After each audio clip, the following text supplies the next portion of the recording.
Alright. We're here. Ah! Oh. Hello everybody! Welcome to Crabby D&D. I am here with my players. Sudz. Hello. Simon.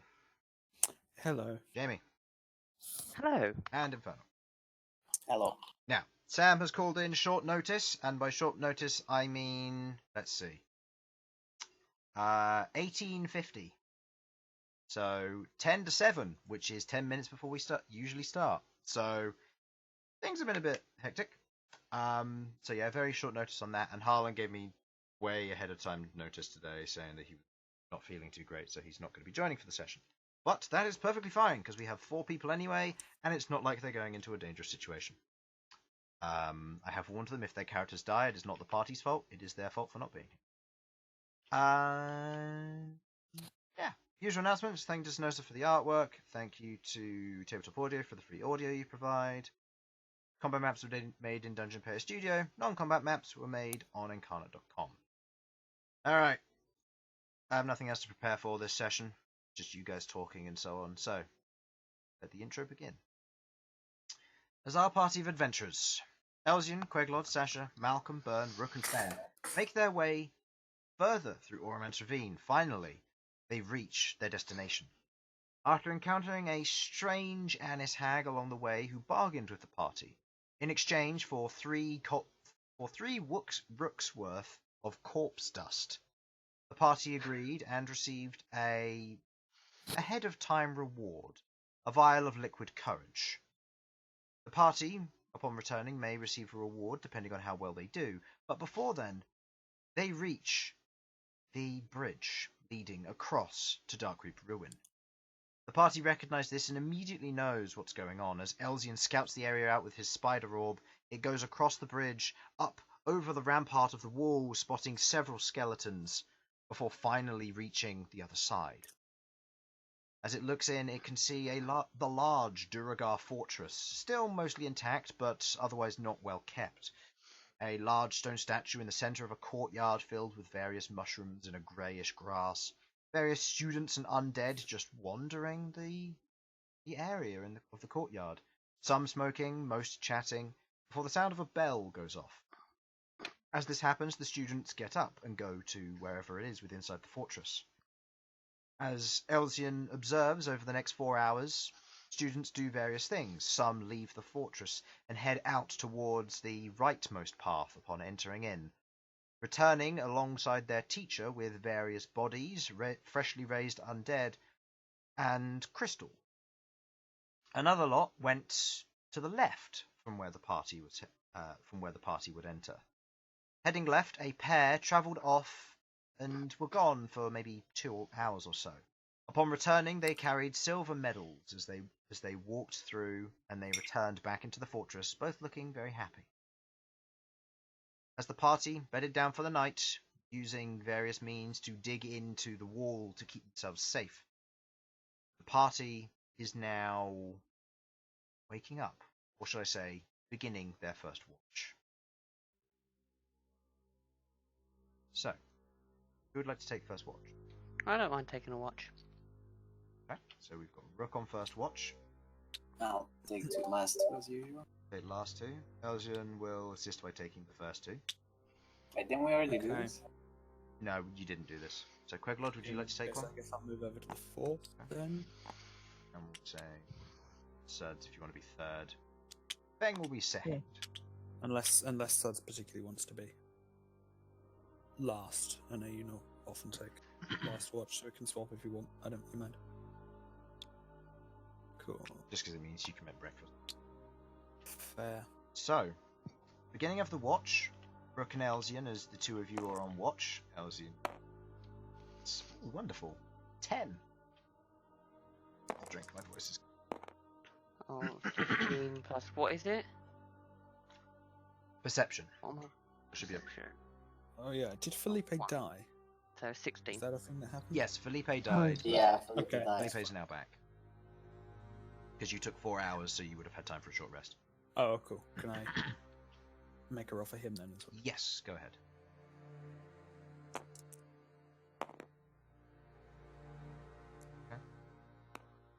believe 13. his stats, yes. 13. As you take up the first watch, Elsyan begins reading his herbalism book. Continues turning through some of the pages, not taking much note of the surroundings as you're sat there, listening in to what's going on. As you sit there, the rest of your party sleeping, the homestone making a lovely barrier between you and impromptu exit/entrance. For anything that might try and enter, you do hear out of the corner of your ear as you sit there, you hear mild skittering, but it fades fairly quickly. Okey poke.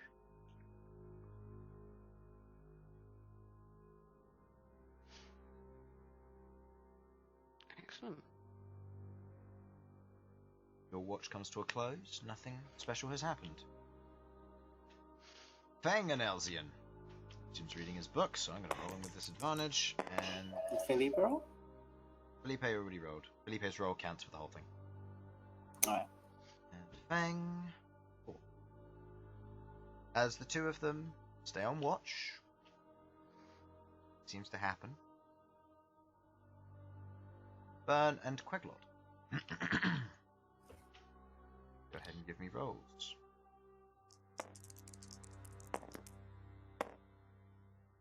Oh boy. Solid rolls of 7 and... I recently got hold on. So that's Where is it? 1 second. that's a full 8. Oh, nice. I recently got the perception thingy. So I have +4 now. Proficiency, By you recent, mean? I mean this night. Yes. Ah. 9. 9. Okay. So... okay, so while the two of you are sat there, you don't seem to hear anything. Anything you'd like to do over the watch? What do you think, Queglod? Well, I was thinking of enrolling, personally. You're what, sorry? I was thinking of enrolling in this school. After all, it seems to be very well aligned with my interests. Oh, I assume you have every reason to kill them all. Well, I suppose I'd like to figure out what's going on first, but yeah, ultimately that's the plan. Alright. I was just checking. Kids. Usually they're weak spots for people. I see what you mean. Well, at the very least I intend to take the institution down. If some of the children want to run away, I don't suppose I'll chase them too much. Unless they show up again, of course. I see, but there's also the problem of them growing up and holding a grudge.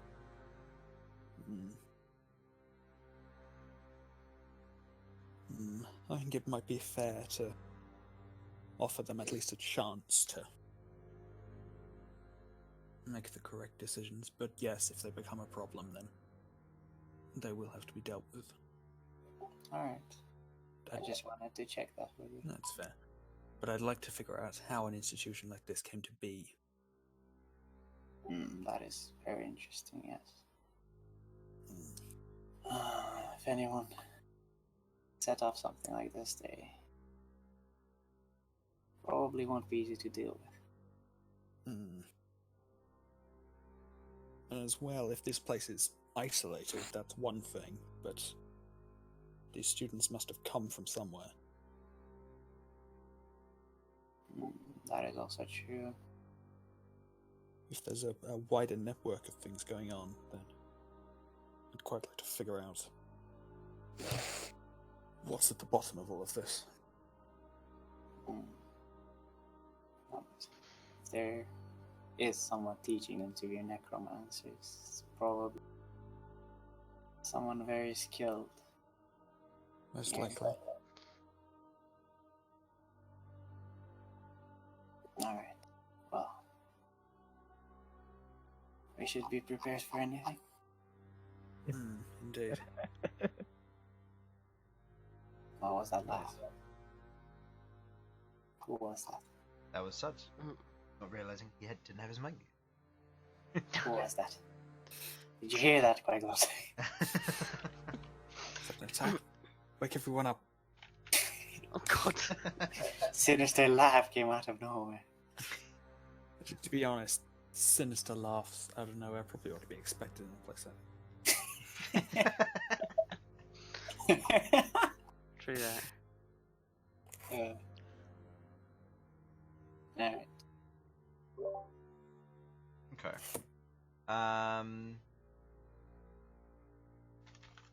So, as your watch comes to a close, nothing seeming to happen yours, as it moves over to Bern and Sudz. Bern and Malcom. Go ahead and roll me perception. Okay. Slowly getting better. 26. 14. Okay. Wow. As you take your watch, you wake up. You watch as Queglod nods off. Bern's still sat there looking out, and almost immediately you begin to hear skittering. Only you, Malcom. And you can just hear the skittering as you can hear it moving about, then stopping, and then a couple minutes later it continues.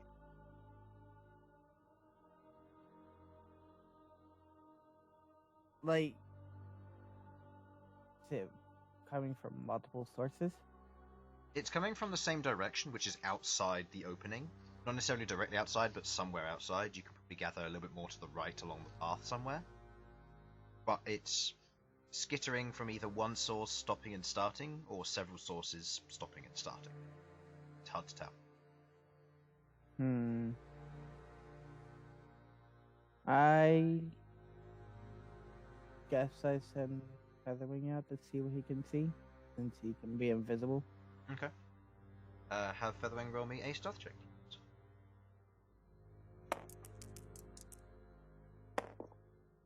Oh my goodness, that was so Total? close. Give me Does one he not get sec. advantage if he's invisible? I'm just checking that. Stealth. I believe so. He's got a +7.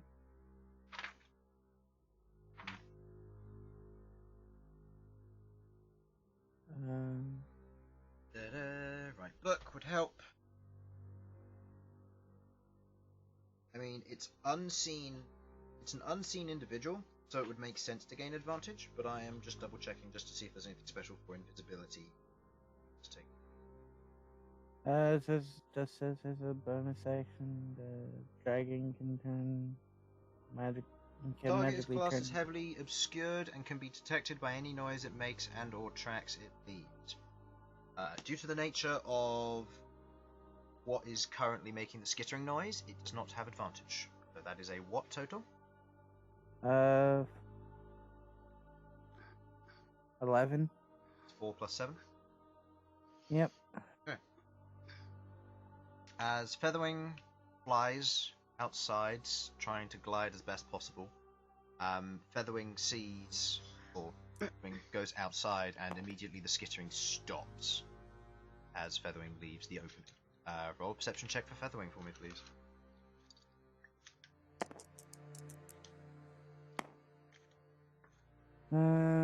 Percent.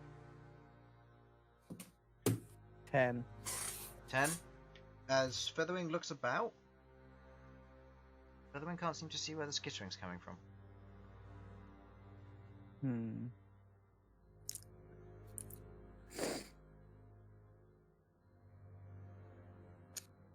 Considering that the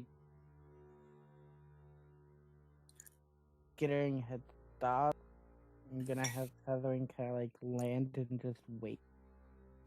Okay. Not make any noise. Featherwing stops outside the cave entrance, just landing and waiting. Skittering noise starts again. Featherwing doesn't see anything.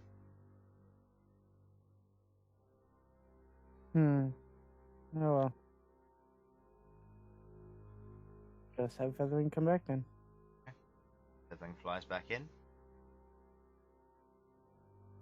You. What happened? Heard skittering out there. Can't tell what it is though. Skittering. Yeah. Didn't we hear skittering before? Or no?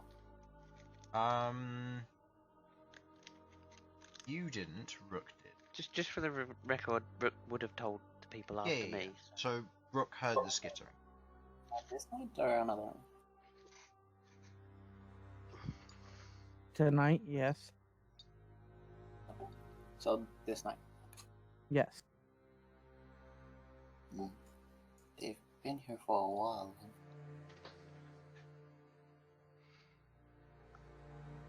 You said you couldn't see anything. No, couldn't see anything. How far away is our opening to the bridge? About 30-40 feet. You specifically said here, so it would be 5, 25, 30-ish, so on the cusp of Featherwing's vision. As there is no light source, it would be classed as dim light beyond that, so... Do you want me to go take a peek or?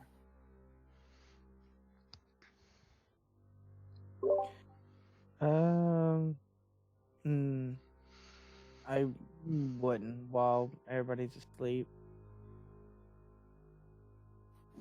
Keep looking out for when it stops, if it does. So we know if they're still here.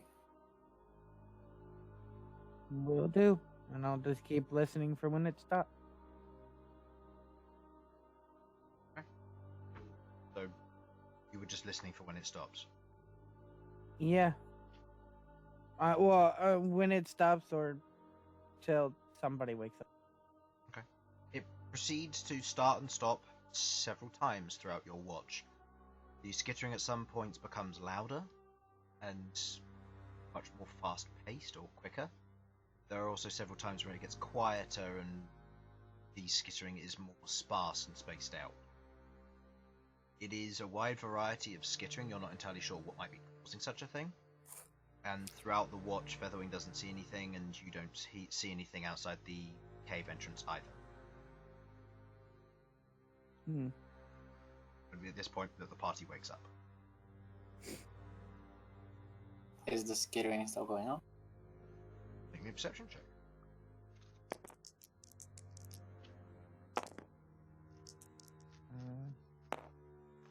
God damn it. 8.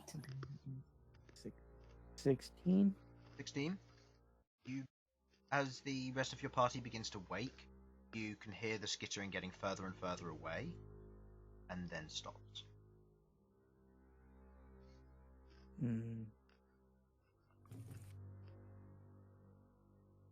Oh, seems to stop now.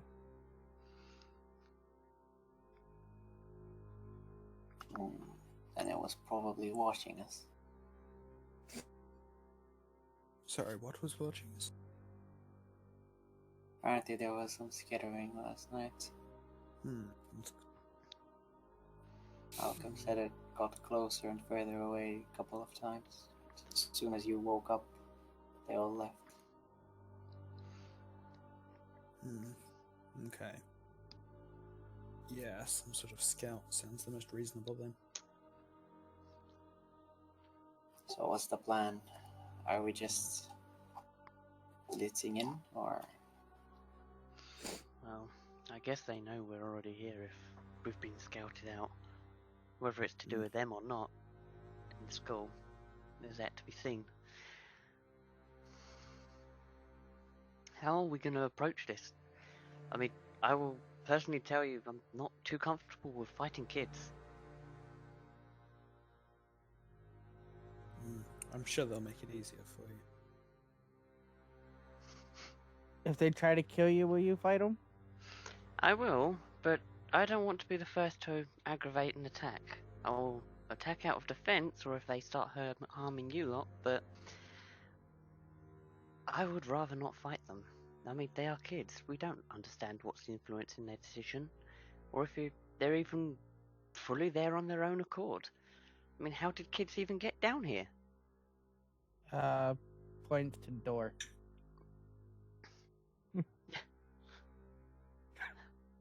There.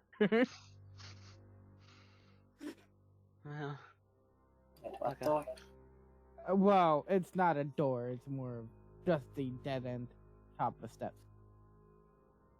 Oh, but no, if something is to happen, I will have your back. I just wanted to express that I don't entirely feel comfortable fighting kids. That's reasonable. But we do need to do this. We do, I agree, but if there was a more diplomatic way we could find this, or a stealthy way, then I would rather approach it that way. I'm not sure how successful diplomacy is going to be. Stealth, on the other hand, might not be a bad idea. This is a dwarven fortress after all, correct? Correct. Yes. So a direct assault is probably going to be... A foolish idea. So yeah, we are going to have to find some way to bypass the outermost defences. Would dwarves typically have a fallback plan? Would they have a secret entrance into it? Possibly? Sasha! Okay. Sasha would let you know they would have before it fell into the ravine. Mm-hmm. Makes sense. So it would have been underneath it. So at this point, the secret way in that would have been underground is now above the fortress, and probably caved in by now, due to the nature of the ravine being created. Upon general history from what you've learned so far, and also from Feng being present with you, you learn that the fortress was previously inhabited by Duragar, but then after it fell into the ravine and shortly after the portal to Hell opened, the fortress fell and was mostly left deserted. However, many years later, it then became a treasure trove for apprenticing necromancers, or one powerful one, whatever the case may be, and now it is under the possession of necromancers / undead. Is it impossible to dig into it? You'd have to dig either through the rock, which would, one, be very noisy, and two, due to the distance, it would probably take you several hours. Getting to the other side is also not easy, because apart from the bridge, there are no ledges to cling onto. This means that you'd either have to go across the bridge and then jump onto the wall and start digging, or you'd have to fly across and then start digging. But again, due to the amount of time it would take to dig through the sheer rock here, this isn't going to be a quick process.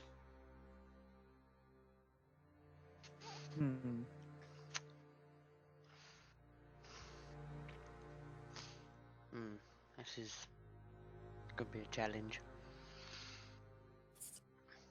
It's looking more and more likely that we are just going to have to approach this.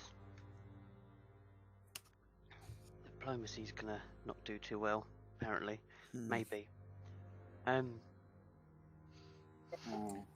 don't know how stealthy we can This be. place is dwarven, it's probably fully intact still. Elsyan informs you it's seen better days, but yes. Yeah. What does it have right at the front? Is it like a gate or a door or Let me like show a you. portcullis? Or... Ooh, I might need to move your tokens. that's fun. Like it's a Which one? bridge over to it, right? And they've moved. That as well. Ooh. Okay. That's what Elsyan saw. Oh wait, no, that's not the updated map. What? Oh wait, no, it is. Never mind. Been done. Where? I just forgot to add the back wall to the. Fine. Hell, I forgot to put back. There's a mushroom Wait, so the sticking over bridge the top is of it. here? The bridge is here? The bridge is here, coming across, Okay. Yeah. and then there is a wall directly. There is the dwarven wall directly in front of it, and it's the battlements around the outside. The door's underneath, but I left it there so you know where it is. And then this leads into the courtyard, So this is where there is a statue in the center, and it branches off into different directions. okay. So this is a What kind of door is this? It is a large iron gate, and from what you can tell, Iron it's gate, okay. dwarven construction. Yeah. From what Sasha can generally tell you about Durigar fortresses, that would take siege weaponry and would probably take several hours to break through. Yeah, I wouldn't have even considered trying to bust straight through a dwarven door. I was hoping we'd get lucky and maybe it had been rebuilt at some point. But if that's original, then we're probably not going to have any chance in that way. I'll also specify for clarification's purpose, it is a sheer drop-off around this point. Okay. Well, we could try to go over the top, but that sounds pretty risky. What's the likelihood of us pretending to want to be students or want to learn? Do you reckon they'd believe that? One of us might be able to pull it off if they went alone. Although I would imagine that they'd probably have some way of knowing ahead of time that students are about to arrive. But if the whole group of us showed up on the door, they'd know right away that at least some of us are lying. True. Not being magic wielders, some of us could. Yeah. Yes, meaning no offense, I don't imagine you'd be able to pass as a natural born mage. No, I know a simple basic spell. That is as far as I can get. And I don't even know if that works yet. That's just from what I've read. I've done the best I can. There's not much to do to help with that. No, this is something that just needs a bit of practice. But no, I couldn't definitely pass anything complex. I guess our only choice is to fly over then? It's looking like it, but that's a risky Archers on the strategy in walls, itself. isn't there? Question. Oh, yeah. From what Malcom knows, are black dragons mostly seen as more chaotic than the others? Yeah, more chaotic. Chromatic dragons are seen as more chaotic. It doesn't particularly matter what kind. Black dragons are seen for the ones being the ones that dabble most with magic, but they're also the ones that can be least trusted. Other than green, which are, by definition, the worst when it comes to trying to trust one.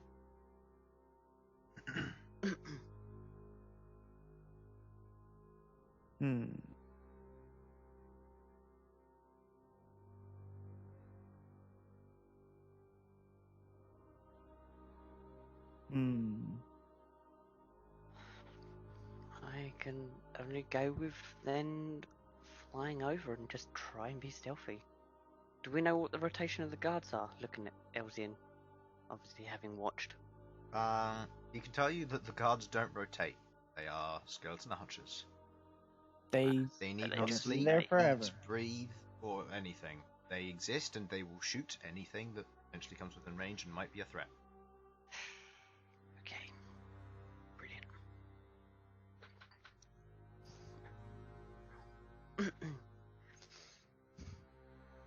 Okay. Well, all I can think of is agreeing with Bern and be flying. I can't see any other way of getting in otherwise. And yes, The question is, how do we try to get in? And besides for flying over, like, what after that? Because I can get us over. Getting us over the walls isn't an issue. But I what's think the the issue is getting over the walls without the skeletons killing your son. I wasn't talking about summons.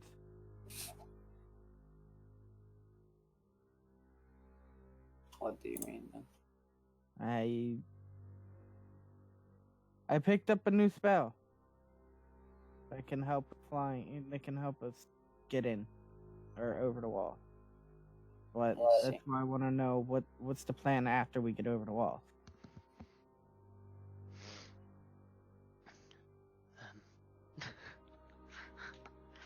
Panic. Where did Elsyan say they went to study? Where they went to study? Yeah. Do you mean the two that were studying outside the fortress that then walked off, or do you mean the large group? The large group. The large group went to the right. Okay.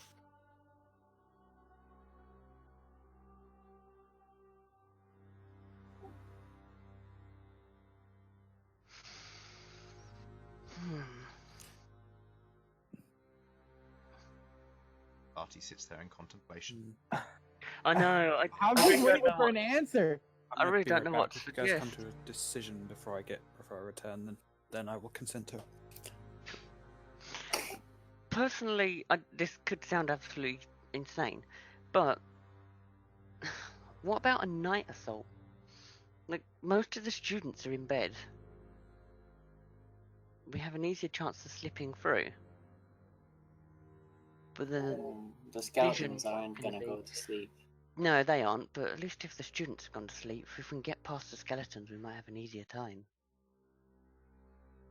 Where, you know, either way, we're going to have to deal with these skeletons, whether it's day or night. I'm just trying to think of a resistance, or the amount of resistance we're going to have by the time we've got in. Unless... Oh, carry I on. was just going to say, Fang at this point chimes in.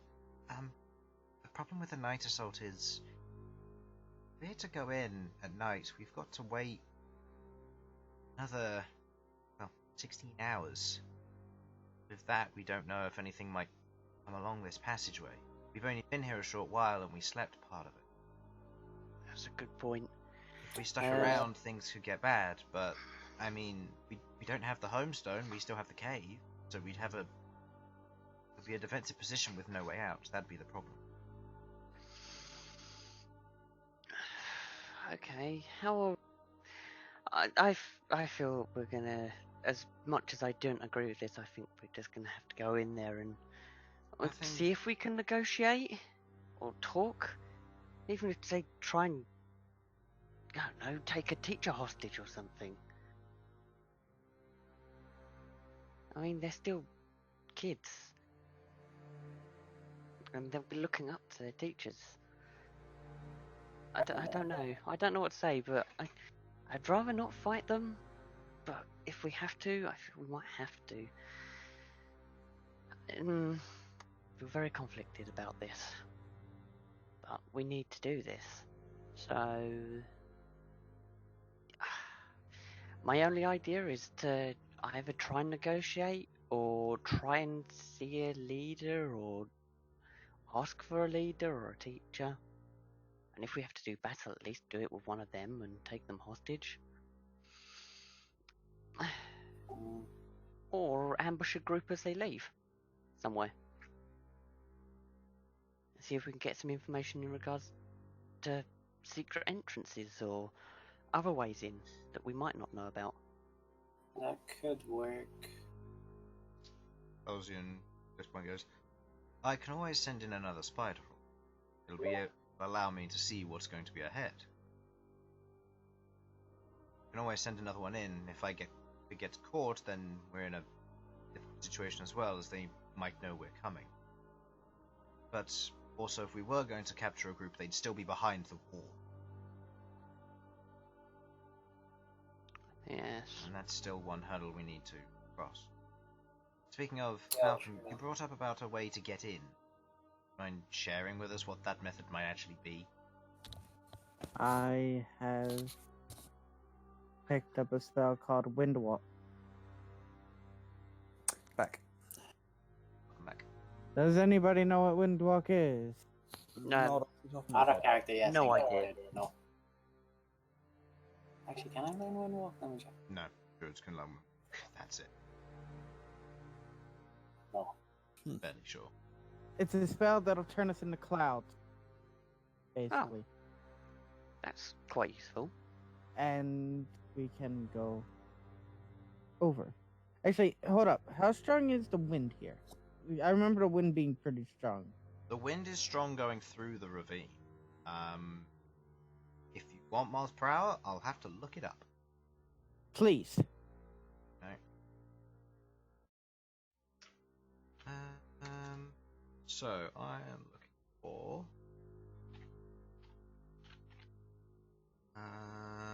Let's see.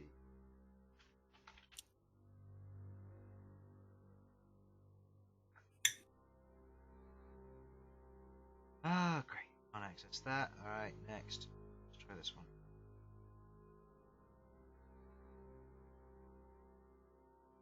You are looking at about probably about at the worst of times when it's windy and rainy. It was rainy yesterday and it's windy today, so you're probably looking at maybe 50-60 miles an hour, which is just below category 1 hurricane.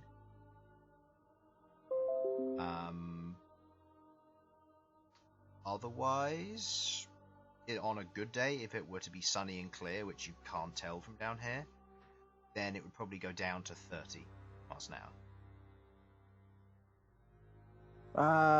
I can tell what it is with Druid. Okay, so it's 50 miles. It's roughly 50 miles an hour right now. Okay, we should be able to get through there without any.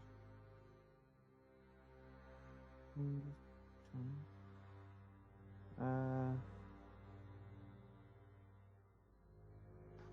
need to double real quick.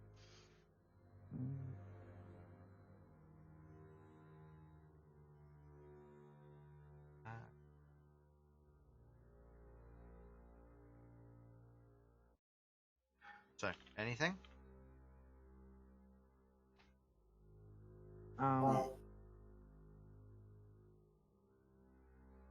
So, should we try and get more information, or should we just go in now?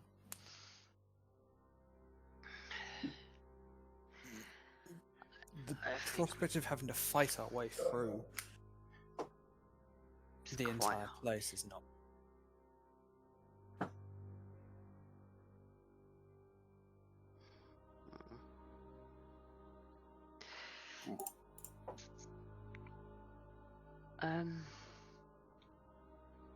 What level spell is this, Druidcraft?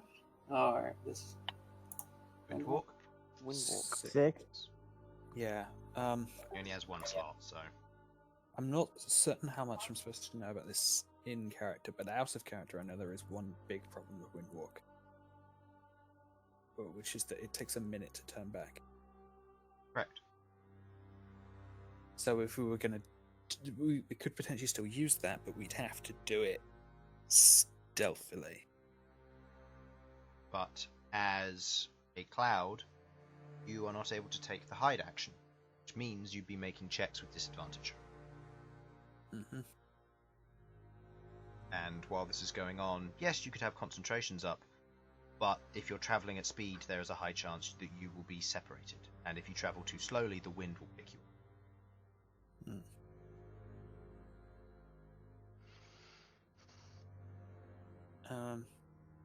How? We're in a more like enclosed cavern at the moment, aren't we? Right now, the ravine is what you would call wider. So the wind isn't being funneled through a single pinpoint as it was in various locations along the way. Here it's fairly wide. It's about 600 foot. It's about 600 foot wide from end to end, and the wind is is traveling along a vertical, straight up and down cavern with a little bit of a V shape, getting closer towards the top. So because you're quite far down, it is sheer, straight wall, and straight across. So my thing is, we can go up, like, quite high.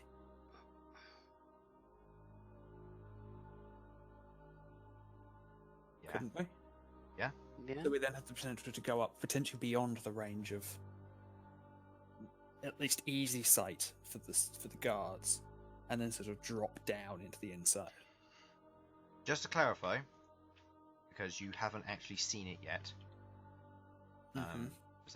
there's nothing that you know that you don't know too much about this. You're currently on this side of the ravine, and the bridge goes across. From what Elsyan's seen, the bridge goes across, and then eventually, once you get to the other side, it goes immediately into a wall and gate, followed by the courtyard behind, which you see. You know nothing about the height of the cavern. All you know is that the fortress is partially buried within the wall, which means there could be a large overhang overhead. Okay. You don't know this is an open-topped fortress. You don't know if it's supposed to be embedded in the wall. There are a lot of things which you don't know.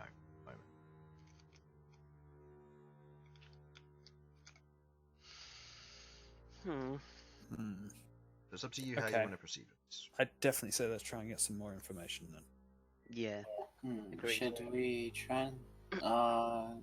could Featherwing fly invisible with the spider orb as well? Trying to see if there is an opening at the top.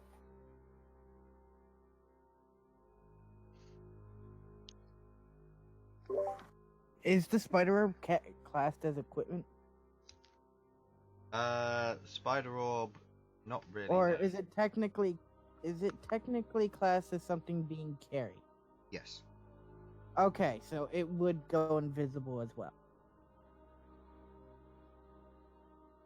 Oh, it's a separate creature. In terms of carried, it's the aspect of it is a small thing. So I'd allow it to go invisible while it's being carried, but if it ever has to move, it can't be. Yeah. Is that what you're doing?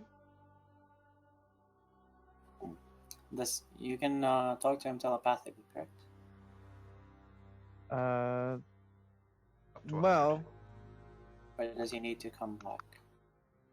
any of us can talk with him telepathically now. I meant while he's flying, can he contact you at any time, or how's it work? Within, I believe it's the same as with the Queglod. I think, maybe. The fine familiar between Queglod's and yours is that Queglod is limited to a 100-foot range. This is both talking, seeing, and hearing. You, using a different version of the fine familiar, because you have the combat familiar spell you made for it, or Abbot made. You can speak to him telepathically up to 100 feet away, but you can see and hear beyond that freely, based on what he can see and hear. But you can't send him any messages beyond 100 feet, which means you'd have to give him pre-designated messages, or he has to do it on his own. Elsyan can control his spider orb remotely for 1 hour after activating his ability. But while he does so, he, much like Malcom, will be deaf and blind during that process.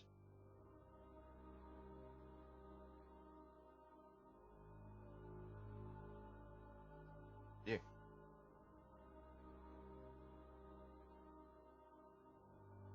You're all very quiet today. Yeah, I'm We're trying. thinking, Chris. I have no idea. I mean, this is well out of the remit of Rook would understand those. As far as he knows, it's just fly over and just hope. But hopefully, we can get some tactical advantage by flying over and having the I'd invisible agree with fly over. having them go invisible and fly over, or trying to see. Yeah, I agree. Trying to get more information, I think, might be the best way forward. I mean, if there is Yeah. a way we can get in They did spot undetected. Felipe, so they might know to expect something, but I think... Well, Felipe wasn't invisible, though. Well, yeah. It's... My only question is whether they're expecting something to... Are their alert higher? True. Yeah. Which, yeah. if something really was spying on us over the night, that's quite possible, but I mean, there's not really a lot we can do about that now. It is true. Featherwing. If Featherwing was to get shot down or hurt, will Featherwing be okay? I don't understand how Featherwing functions. It's kind of like Felipe. Can Featherwing come back? Featherwing can come back, but I'd rather not have Featherwing die. And I'm pretty sure Featherwing would rather not die either. Oh no, I 100% understand. It was just It'll cost if 100 something GP did- to bring Featherwing back. right. Because It's Featherwing's just a more if combat something familiar. did go awry. I was sort of like, is that it? Are we then going to have to bust in and try and save?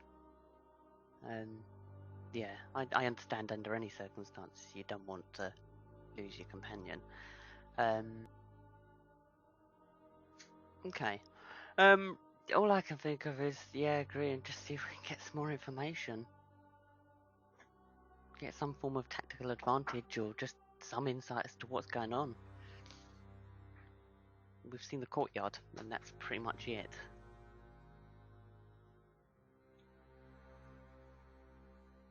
Yeah, I don't know that we really have enough information to... Make a safe decision. Yeah. Okay. So, what are you doing specifically?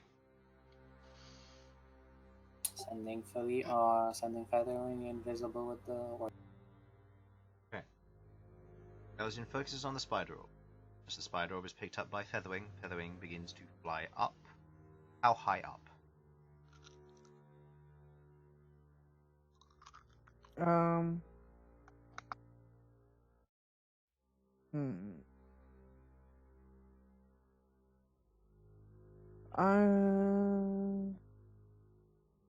I'm gonna say about 180 feet. Okay, 180 feet. Featherwing flies up. Proceeds to make way across. Go ahead and roll me a strength saving throw for Felipe, please. Flying through the wind. Not Felipe, Featherwing.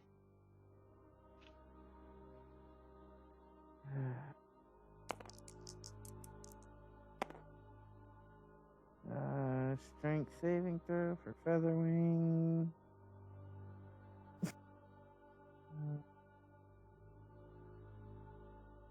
That's a 9. Okay. Featherwing flying through the wind is finding it very difficult to maintain a trajectory. Flying across, Featherwing makes it, but as Featherwing reaches the other side, Featherwing cannot tell where he is. Looking around, he can't see the bridge, he's too high up, and he can only see a sheer wall in all directions.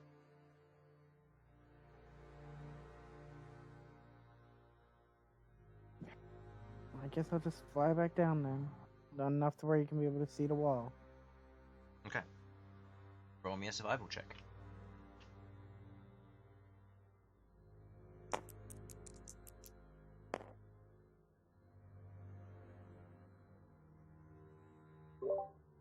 Survival check. That's for Featherwing. Featherwing. Plus 19. 19. Featherwing ventures around. For the better part of half an hour, Featherwing and the orb are missing, as Featherwing has to climb along the other side of the wall, trying to find areas where Featherwing can hold on. Not really being able to cling on to a sheer surface, Featherwing's having to fly a lot to try and maintain a trajectory. Going over the same places multiple times to try and find anything and going down. Featherwing can't quite tell how far down he is in comparison to where the bridge should be. There's no ledge on this side to measure it. After about 30-35 minutes, Featherwing sees what seems to be the bridge ahead of where Featherwing wants to be, and Featherwing is currently below it.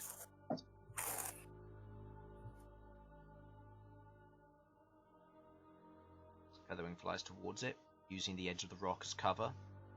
As Featherwing comes up to the edge of the bridge, are you intending to go up, or are you intending to go down, or where are you going with Featherwing?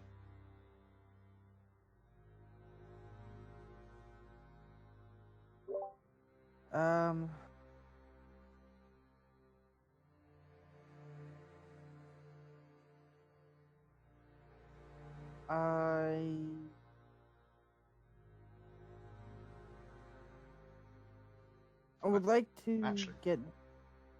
Correction. Featherwing's doing this on his own because you're not within 100. I thought the bridge was 600 right feet ahead of long. him. Yeah, and Wow. he's on the other side. Oh. So Featherwing's going to do what he was previously told, which is to go up. As Featherwing flies up, being able to see the bridge in sight, Featherwing travels up, can see the wall. Go ahead and roll me a stealth check for Featherwing, please. Invisible, so with advantage against these creatures.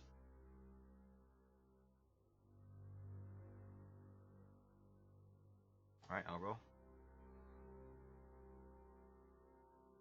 Okay, that is an 11 plus Sorry. 7. That's Sorry, I had to 18. go back. As Featherwing flies past, the undead skeletons don't seem to see Featherwing, as Featherwing slowly floats up, invisible compared to them. As Featherwing reaches the top of this, going over the wall, about 40 feet up above where the wall reaches its peak, the side of the wall protrudes and then goes up. The canyon, the ravine itself, drops down, curves in to where it creates this alcove, and the wall is within the alcove by about 10 feet or so. You'd have to fly about 35 feet at the very peak above the wall in order to fly in above it. As Featherwing gets a better look and proceeds to fly in to get a better look at this, the Featherwing makes way in, kind of gets a look around. As Featherwing approaches it, or approaches the underside of this, make another stealth for Featherwing, please. Again with advantage.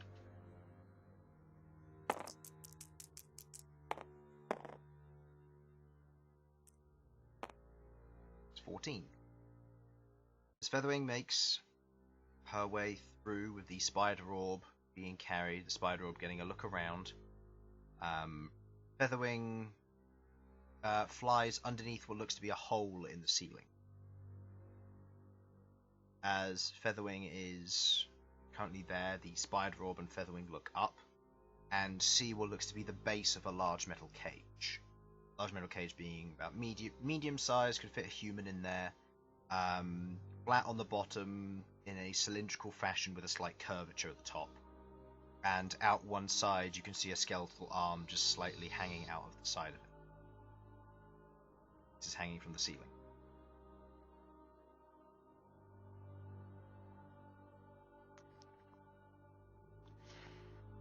Featherwing at this point. Let's see. Curiosity getting the better of you.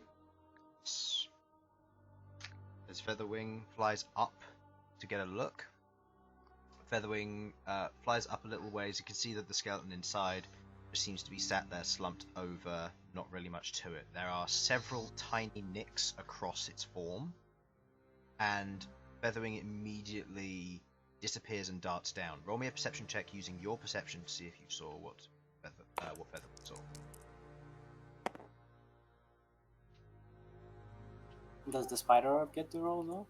Yes, good point. 18. Okay. Using Elsyan's perception. That is 14. 14 or no. 15. Okay. What was yours again, sorry? 18. 18. Looking at this, you see Featherwing as Featherwing stops, kind of grabs onto the edge of the cage as the cage moves slightly as Featherwing lands on it. Maybe about 36 pairs of red eyes immediately blink open and look at the cage. As Featherwing darts away from this, you can hear the sound of caw, caw, as a swarm of birds proceeds to fly out and around the area, cawing loudly. Featherwing at this point immediately notices all the skeleton archers turn, pivot, placing their arrows in their quivers and pointing up in a general area. roll me a stealth check for Featherwing without advantage here, as they have been alerted to Featherwing's presence. Okay. Some of the skeleton archers see. How many of them can take shots? 5. With Featherwing invisible still, they don't have a good line of sight, so this is with 3/4 cover and disadvantage on each attack. So what's Featherwing's AC? Oh shit. Featherwing's AC is 15. 15? Just 15 normally. 15 normally. Okay, so it's 20 I AC didn't- at the moment with 3/4 cover. And hit points? Hit points is 14. So, 1 miss, 2 miss, 1 hit, miss, 3 miss, sorry, 4 miss, and 5 miss. So 1 hit. Featherwing takes 5 points of piercing damage as Featherwing is lodged with an arrow, which digs in. With Featherwing's small size, it's heavy. As it strikes into the side of Featherwing, Featherwing kind of stutters slightly, the invisibility fading momentarily, as Featherwing has to pull out the arrow and continue flying on. How much damage? What did I say? 5, I 5. think. 5 points of piercing damage. Hmm.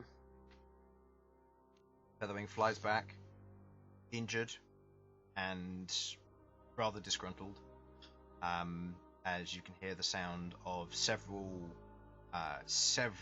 and potentially even hundreds of wings beating, flying out from the various area, and the rest of you in the party hear this as well, as the sound of flapping wings is now becoming very prominent in the area and are now moving around. Okay. Can we hide in the alcove that we dug out the night before? You want to? Should we try and hide in the alcove? I mean, we should probably try. Cool. Excellent. Then Yeah. I'm up for that. Trying to hide in the alcove. Okay. You're saying this as you turn and you move towards the alcove. You see Elsyan blink kind of out of his blindness and deafness, and Malcom remained blind and deaf. Oh, bugger. Can I grab Malcom? Okay. Malcom, in your physical form, you, as you're kind of watching through Featherwing's eyes, and you can hear the beating of wings behind you as Featherwing flies towards you, with the wind picking up once again. You feel 2 large hands grab you on either side and pull you away. Your concentration immediately breaks as you wonder what's going on, and Rook is currently dragging you towards the alcove. Sorry, Malcom. I needed to grab you. There's something coming, and we're trying to hide. I couldn't hear before. What were the things that came flying out? Crows, or ravens. Crow. Raven. Interesting. Okay. Yeah. Featherwing. At this point, you don't know what's going on with Featherwing. All you know is that Featherwing was previously being chased by these birds or flock of ravens, and is currently travelling back. You get into the alcove. What are you all doing? Well, hiding until hopefully the wings subside or move on. Okay. Well, because I mean, do we have any idea what this is? Like, where they've come from? Because You can hear wings from across where the bridge is, so you can only guess. okay, right, excellent. Okay then, yeah. So I'm gonna try and hide. Okay. Anybody else? You hiding as well? Yeah. Yeah, we'll Okay. hide. I'm going back in to see what's going on. Okay. Malcom, make a stealth check with disadvantage, as does Rook, Sasha, and Aurum, as there is no enhanced ability used, and you do not have Pass Without a Trace currently. So Right. everybody make stealth checks. Everybody else gets a normal roll. Seeing this, can Byra use 8 Pass plus Without? 2. I've got 10. Byra, I'd say Roll me a perception check for Vira.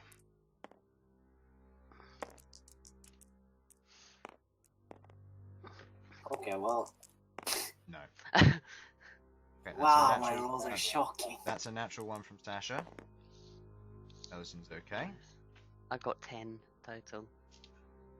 I got 15 total. Did you roll for Aurum and Yeah. B? It's fine. Arachne's cramped. Can't entirely fit in and doesn't find it easy for stealth either. So, what was everyone's rolls? Oh, hang on, disadvantage. 1 sec. Yep, just one to roll. For which That's was this? fair. So yeah, still only got 10. 10, Got 4. 4. Bern? Uh,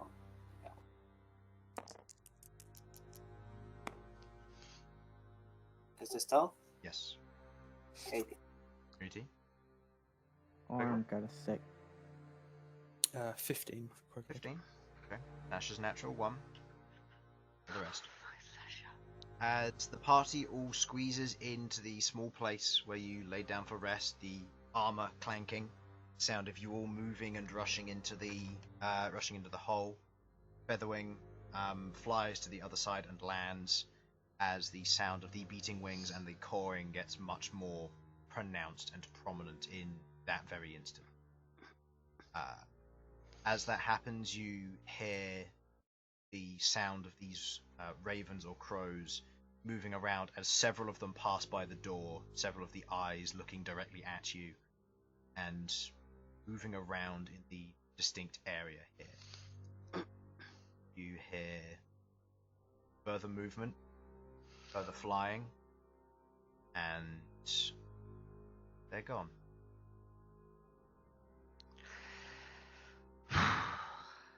Okay. Well.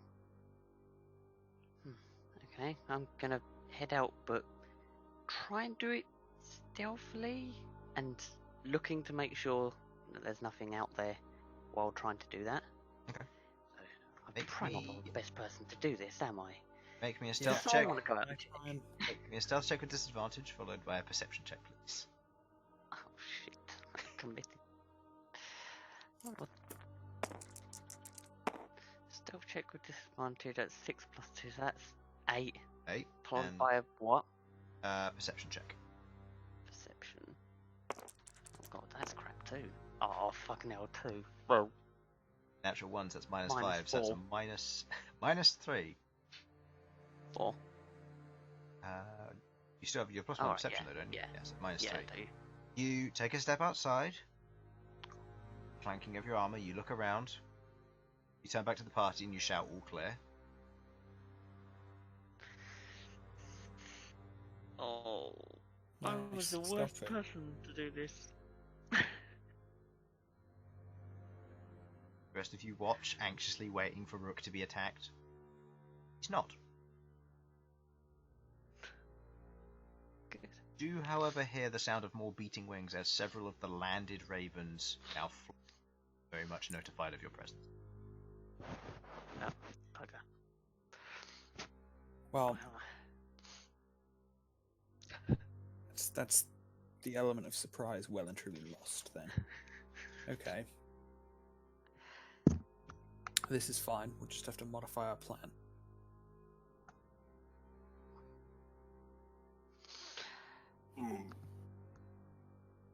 Why are there ravens at the moment? If you'd been listening, you may have known.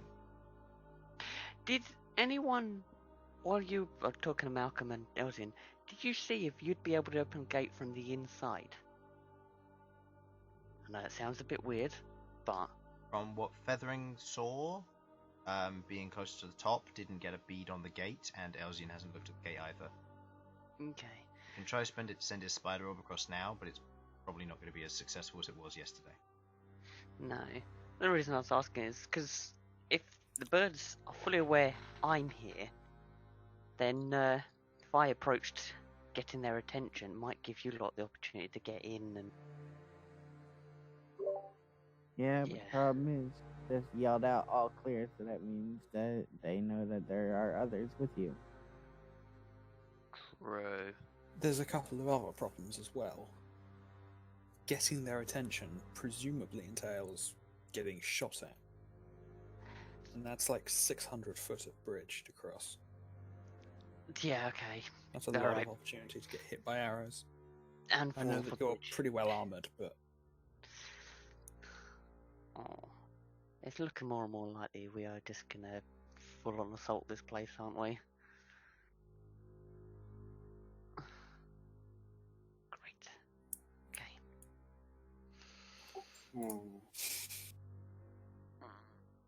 I mean, I don't see us getting in via the air. Not with the birds out there. And them on lookout. In fact, they were on lookout and found Featherwing. And so, yeah, I think inevitably there was no way we were going to get in via the air without being noticed.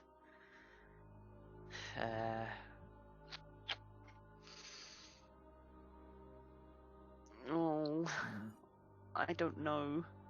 Does anyone have any ideas? I was going to say, would you like to take a quick 5-minute break while you guys discuss this and figure out what you're going to do? Yeah. yeah, we don't really seem to have much of a plan at the moment, so... No, I'm at a loss. Right. I'll leave the stream up, but we're going to take a quick 5-minute break. So, go ahead, discuss your options, see what you can do. Okay, so how do you reckon we're going to do this? I reckon it's going to end in an all-out assault, to be honest. Yeah. Why did the Ravens end up? I didn't hear. Well, there was some landed outside that flew off when I went out, I think, and the others flew off, but we don't really know what direction or where they went to. But we know they originated from the fortress, so whether No, I know that part. I just don't know where they landed. So. Yeah, just outside, but we don't know where the other ones have disappeared to, so they might have flown back to the fortress. Yeah. We don't know. Chris just said they flew on by. So, whether that meant they came back or they disappeared further into the ravine or went back to the fortress is yet to be discovered.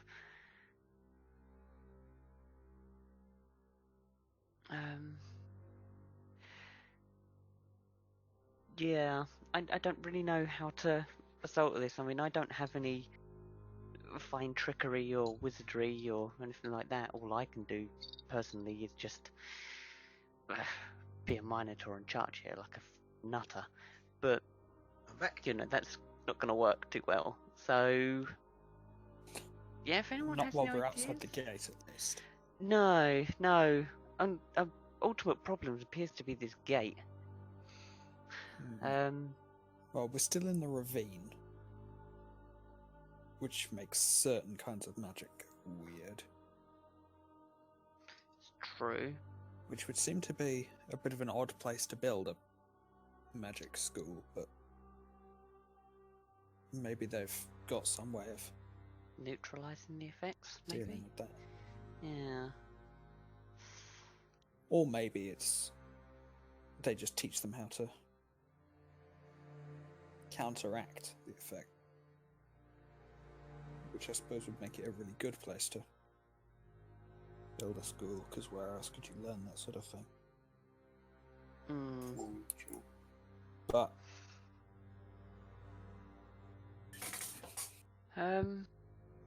yeah, I personally have no idea. My best idea is, yeah, I mean, all I can do, or Rook can do, is all on assault, but, you know, gate and walls and 600-foot long bridge with At archers. this point, Bang kind of goes, even if we don't have a plan, come 7 days through a hell-ridden ravine to get here. Stop now, it's not going to get anywhere. Granted, we don't want to go through this without thinking, but the best not the worst option is still an option. Charging through. Do we just fly and just hope for the best, prepare for whatever the hell's coming our direction? They know we're here already, so if we fly in and we get noticed, it's not going to change anything. No. It means we can focus on speed rather than stealth, but then we've got to figure out what happens after that. True. Well, for all our planning that we've got, honestly, I don't feel we've made much progress. We know a little bit more that we are alerted, or they're alerted to our presence, so I kind of agree with Feng that I would just go for it. And just At this make point, sure we might as well. It doesn't seem like the at this stealthy point or... that we're going to come up with a plan, so perhaps No. it's just a question of maximizing how effective charging in can be, really. Yeah. I still would like to. Well, I'd like to try and talk to them, but I don't see that working out very well. But I can try at least. Doubt it, but ultimately, there's a chance we can still talk to them even after destroying some of their undead, because they can always just make more. yeah. So, honestly, I think we should just go for it. Just make sure we work coherently as a team. Looking at Sasha Yeah, and I agree. Malcom, like we need to work very well as a team, because if one of us fall behind, we're in trouble. It only takes one person to get bogged down, and if we lose our cleric, for example, it could get bad fast. Very well. Before we go any further, I'd like you all to write your names here in my book. This will provide a sort of safeguard if you get into trouble. Though only once. So do still be careful. Right. Okay. Sasha and Elsyan write their name in the book. Okay. Wait, what does this allow you to do? It'll let me protect one of you if you get into big trouble. Right. If something would take you down but not kill you immediately, having your name written down will let the Raven Queen intervene on your behalf and let you keep fighting. It only works once, though, after which we'll have to wait. But it could still be a useful safeguard. Yes, I agree. I'll go and write my name in the book. I guess. I'll write mine down as well. Guess I write mine. Okay. Damn. You each write your names in the book. The ink turning from the kind of starchy black with that oiliness to it to more of a hardened black and red before it begins to fade slowly through the pages and rewrites itself along the top in a more artful cursive. Right. Very well. So, Thank you shall all. we head then? I'm afraid I can only have the 5 names written down, so I can't offer anything to you, Fang, but you tend to be pretty good at... I'll Good stay enough out for of yourself. fights, yeah. Yeah. Okay.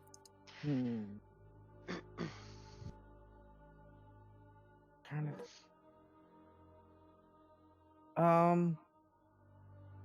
Question, Chris. Mm-hmm.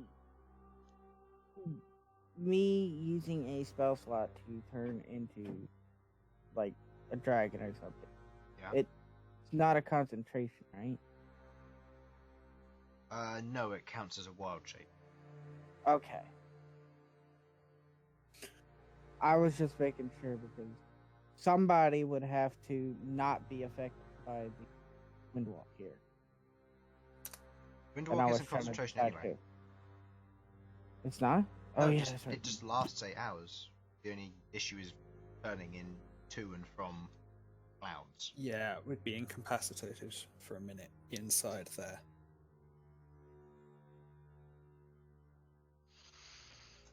Fortress. Yeah. Which That would have could been be a valuable fine minute. when stealth was on the table, but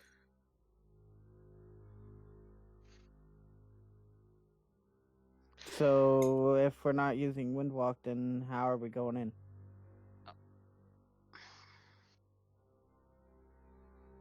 well, we'd have to use something like fly or conjure animals or Big Felipe, or most likely some combination of all of those things. Hmm.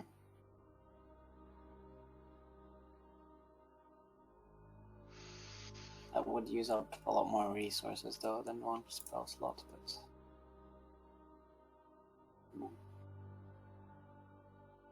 I mean, I'm agreed that we don't want to use any more resources than necessary, but we don't have a lot of choice.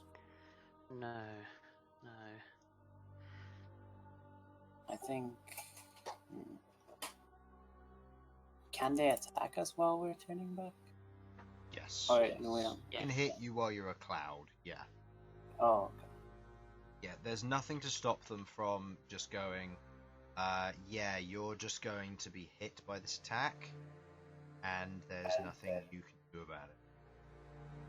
If it's non-magical, it's halved, thankfully, but as a cloud, you can only take the dash action or revert to your normal form. That's it. So you'd be helpless against it. Hmm. Also, notably, you do not have your armor, which means your AC becomes 10. Keep that in mind as well. Okay, yeah, don't really want to do that then. Especially for, like, people that have not much health. That could get bad fast. Hmm. I can't really have too much of an input because I don't understand what you have available to you. Yeah. Should we end up with Big Felipe, is it possible for her to hold me in her claws and I'll try and deflect some of the arrows if they come in? I don't know if that's a thing. Even if it's... I mean, I suppose it's a possibility. What exactly is the limit on what Big Felipe can carry? He can carry 'Cause up he to can't- 1 large creature or 2 medium creatures, because his strength is really high.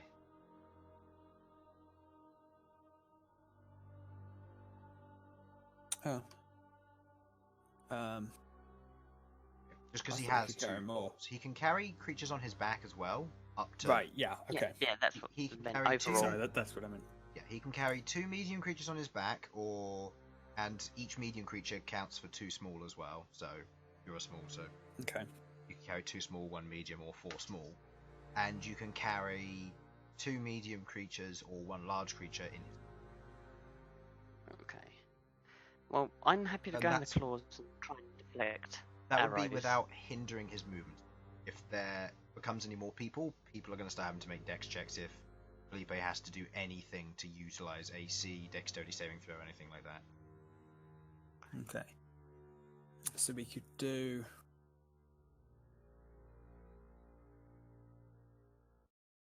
If you can get most of the party, then potentially Fly or... I mean, B can just fly on his own, or her own.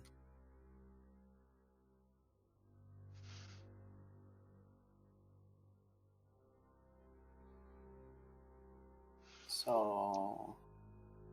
Okay. Hmm.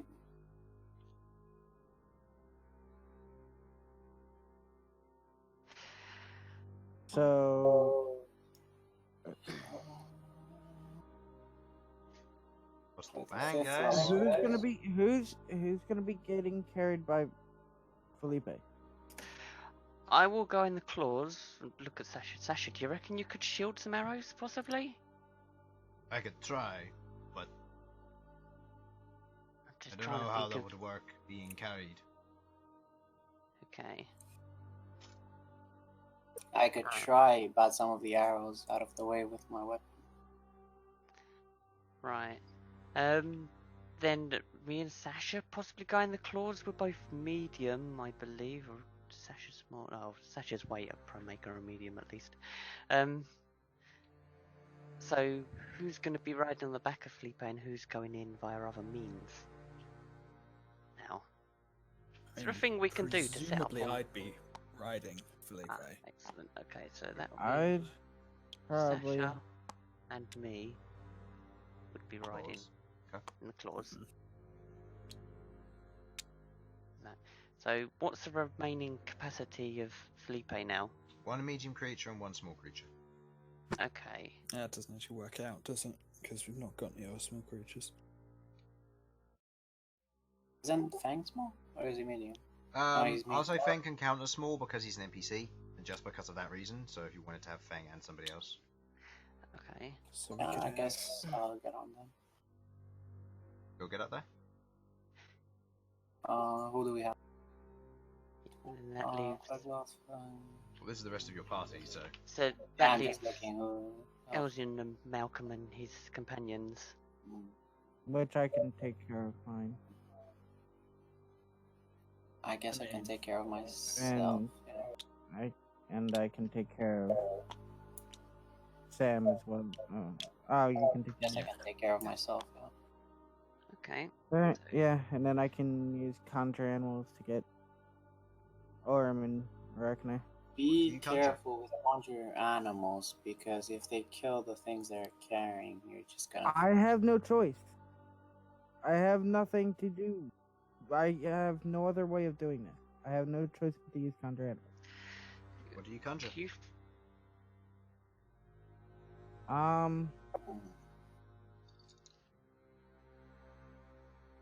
To be clear, once What's that? to be clear, we are going to be going in straight away, right? yeah. That's Yeah, what I thought the okay. plan was. Yep, that's fine. I just want to make sure. Giant eagles. Okay, do Giant Eagle. What level are you casting at? Third, just because I only need 2. Mark those down. What's the speed of giant eagles? I'll I pull wanna that say up in a 90 sec. feet. I'll get it. Okay. I want to say 90 feet. Um, I'll get it. Um, 80. 80. Okay. 80 feet. And one can carry Orem and one can carry Erect. Okay. B can fly on her own, and I can fly on my own. Mm-hmm. So then, Bern, how are you flying? Fly on myself. What level? On myself, so third. Third. So this is what you're doing? Yep.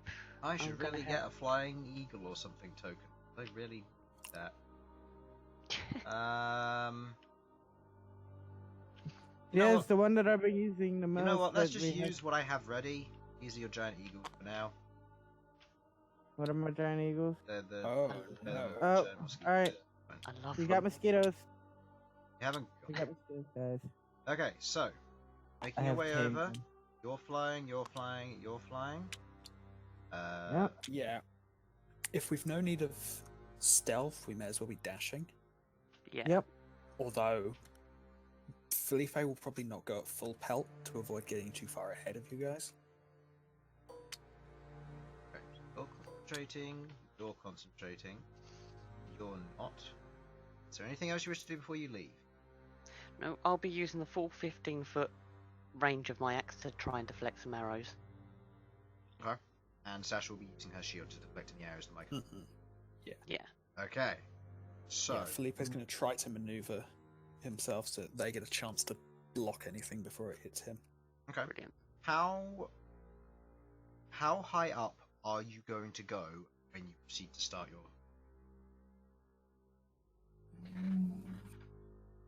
Well, considering that it was supposed to be, what, 35 feet that we can go up above the wall? Yes. Well, with Felipe being larger, Felipe will have to be 30 feet above. Well, my thinking is we should probably start off at that height and then we can dive once we get close. Yeah, that's what I was thinking. I was I trying to mean, think make of- it as hard as possible for the archers by staying above them. Yeah, sounds like an idea. Okay. That's what you're doing? Yeah. Yeah, it kind of doesn't feel like much of a plan, but I don't think we really have much of an option at this point. So Flying 45 feet up, which is 30 feet higher than the wall. Are you travelling at the speed of the slowest party member in your team, or are you splitting up? Who's the slowest? Slowest is you, and actually no, the slowest is Malcom, who has a speed of 30 foot fly. oh, Yeah, I only have 30 foot. So. I mean, I'll stay with Malcolm and protect his flying units, or stay with summoned eagles.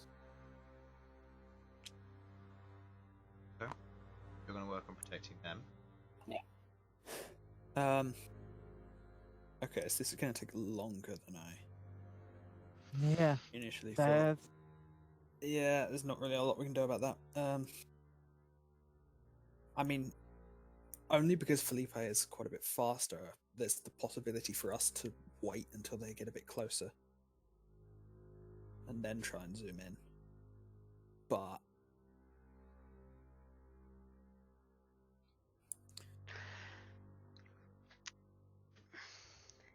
that's then riskier for you because there are fewer targets. How tall are the walls? About 15 feet. Okay. Can you drop me off on the wall? I'll take out the archers. At least it frees up a little bit. If we go ahead, slightly ahead of Malcolm, if I can try and take out the archers before he gets in range at least. I mean, it's not a terrible idea for us all to try and drop onto the wall and yeah. That's why Clear it I'm trying out. to find something Yeah, I think the wall is probably the best place to land. So That's why I'm trying to find should our something a group little faster. should our group go straight Clear out in the wall. and try and clear out? Probably, yeah. In which case, is there somebody who would like to swap out for Fang? It would probably have to be Aurum. I think that's the only person who could really work. Arms too heavy. Oh, okay. Yeah, Not really. the reason Fang's on there is because he's a small creature, or he's being classed as one. Right, yeah. For this event.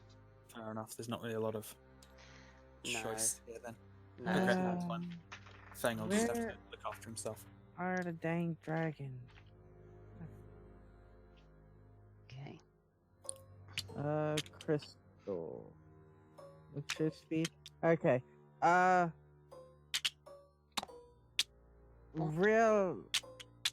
Realizing I'm slower, I can make myself into something a little faster.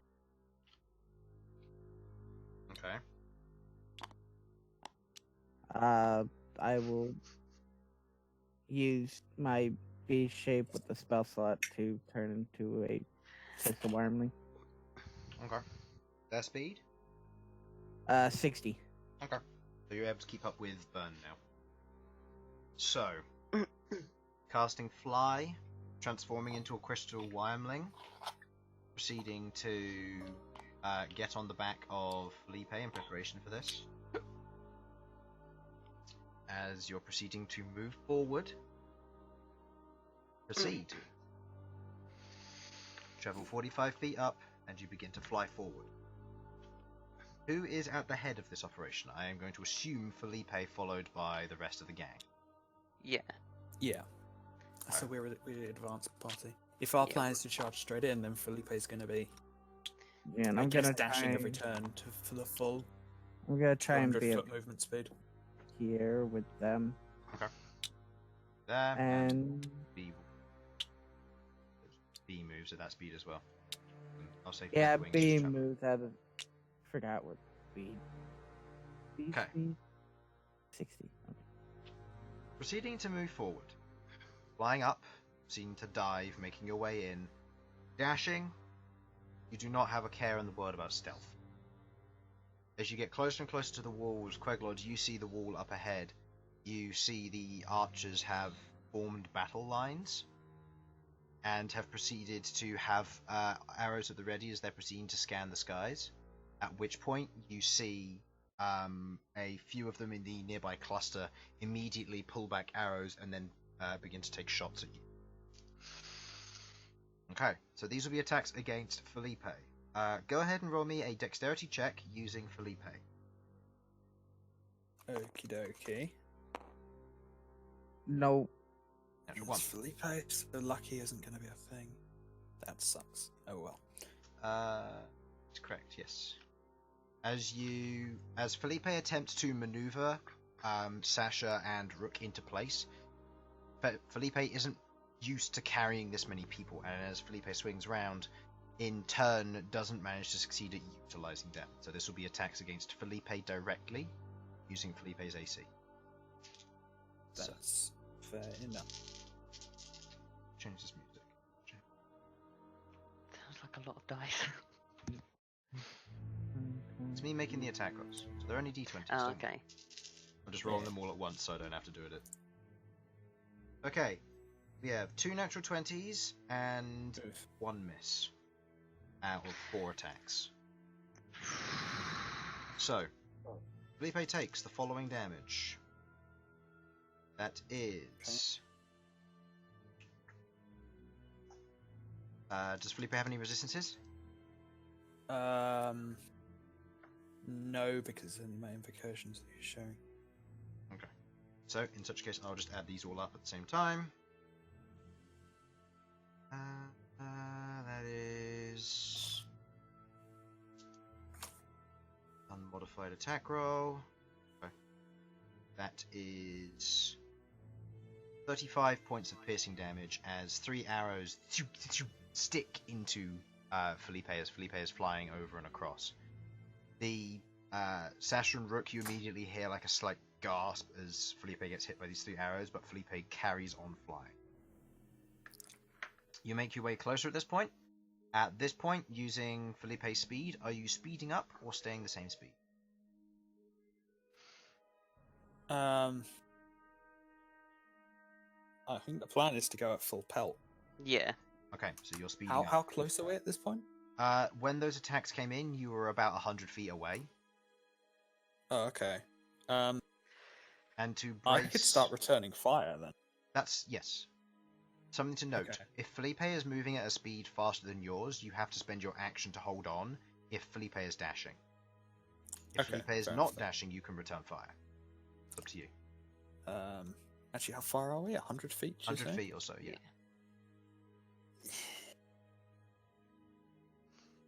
Yeah, we could slow to 100 feet speed, then he wouldn't be dashing, and then Okay. I could start shooting and potentially if Well, if Elsyan or Sasha or whoever want to help out. that's the case, line these guys up. Oh my god. Oh baby.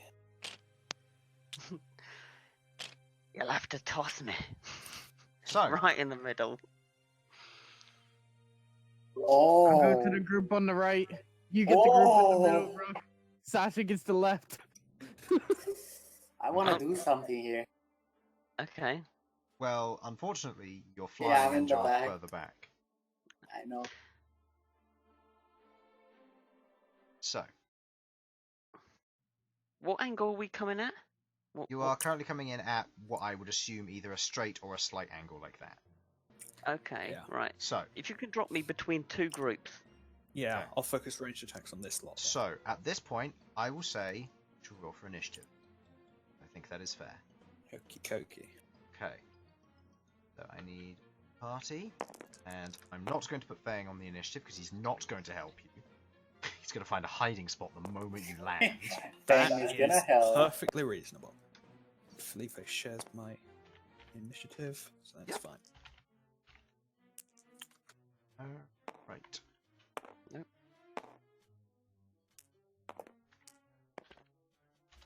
Stop moving. Stay. Alright, this is going to be a very full initiative. Alright, so 25 to Yeah, 20 anyway. Oh, I need to roll for Sasha and... Oh, we're all rolling? Yeah. Yeah, it's everyone. Alright, Sasha God, decent. A minus Nat 1 20, alright, there it is. Nat 20 on Elsyan as well. Nice. Okay, for Elsyan, that is a +3, so Elsyan got 28. I Sasha got got 24. 19 minus 1, so that's 18 on Sasha. Okay, 25 to 20. 24. 24. 20 to 15. 19. Rook. 15 to 10. 10. 10 to 5. 8. 8. Alright, now I got to roll 7 lots of initiative. They are not the only skeletons there. Okay, that's 20. So, that's skeleton group 1. That's exactly what I wanted to hear, Chris. Yeah, I know, right? Glorious. Skeleton 2, skeleton group 3, 4, 5. It's cocked. Would have been an actual 22. 6. No. Wow, that's a bad initiative. And group 7. Okay. So, starting at the top of the round with skeleton group 1. Excuse me? With their natural 20, it beat Elsyan out by 1 on the initiative. Oh my goodness, reordering this is going to be so bad. I need a table for this. It's so much easier if I had a table. Alright, so... Oh, I forgot Bern's got an initiative. Oh, he got 24. Bern. There you go, Bern. You can there. Followed by you, followed by you, followed by you, and then followed by you.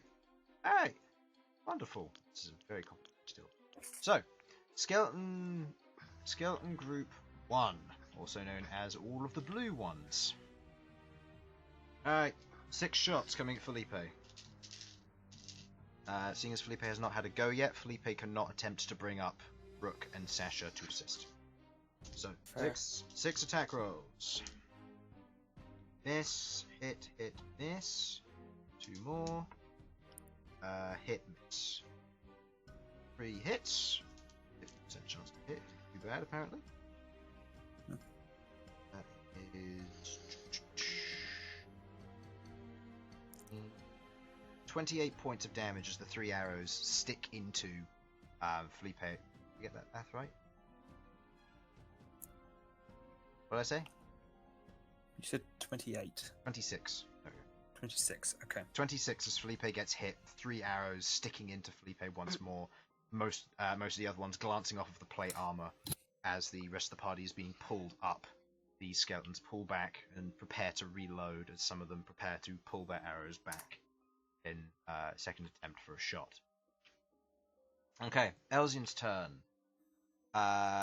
Elsyan, at this point, seeing what is going on and being on the back here, is not within range for any of his abilities. So he's going to...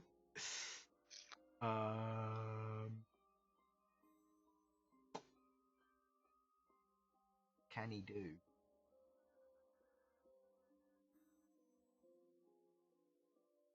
Yeah, there's physically nothing he can do, so he is going to use the dodge action in case he gets hit by a stray arrow. And It's an absolute dick move, but it's absolutely what he would do. And he's going to hold his action to jump off of Felipe once Felipe travels over the top of the wall. Because as I found out, you can use an action and still hold your movement, as is apparently a thing. You can actually use all of your actions if you want to and just hold a particular one. As I found out from studying the rules on Thursday. Yeah. Wait, so... So you can do that. So you can use a bonus action, then hold your action. You can also use your action and your bonus action, then hold your movement. It just uses up your reaction. It also, when you hold a spell, it counts as concentration. Yes. Interesting. Means if you're concentrating on any spells and you go, I'd like to hold my action for this spell, you immediately lose any other concentration spells. And if you take damage, you have to roll to keep your reaction. Which is neat. Which is an interesting note. Anyway, Elsyan does that for his turn. At the end of Elsyan's turn, Bern. You Can are. I move up closer? Are you going to dash, or are you just going to move up closer? How far away am I? You are roughly, from your distance, because you're behind the party, you are roughly 150 feet. 150 feet. Okay. 115. 1-5. 15. Okay. 1-5. Yeah. Let me check something.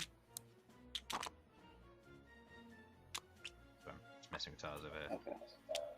Fly is 60 feet, correct? Yeah. Correct. Let me do some quick math here. 150 minus 60 is 55. Yes. Correct? Okay. Yeah. Perfect quick maths. Perfect. Quick smash. I shall normally move up. 30, 35, 40, 50, 55. This line here, conveniently, just in front of Felipe. I mean, that's not the exact distance, but everyone else is like further back. I shall switch to Form 4. Scholar. Yep. Okay. And, there's going to be 2 fireballs heading these way. Using Quicken spell. Yep. Okay. Let's see. What are we looking at here? We're looking at a 20-foot radius? Yep.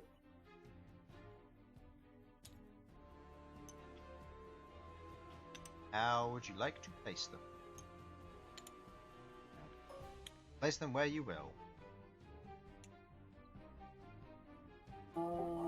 We're coming from this way, correct? Yeah. Yeah. So you'd be more accurate aiming at these two groups rather than the end one, but yeah. And like, catch them in it? No, not quite. No, I can't. So hitting these two groups then. Yeah. Okay. Stealth is definitely out the window now. Yeah. Okay, I am going, instead of rolling for each individual skeleton, I am going to roll for group 1 and group 2. I've got group 1, 2, and 3, sorry. So, group 1. That is a, what's your DC? 90. 19, that is a success on a 22. Wow. Group 2, that is success on a total of 20. And group 3, okay, success on a total of 20. Okay, so these are not regular skeletons then. Or I just rolled really high and happened to roll 17, 18, 19. No, 17, 17, 19. Wow. So go ahead and roll your 8d6 bomb damage. Okay.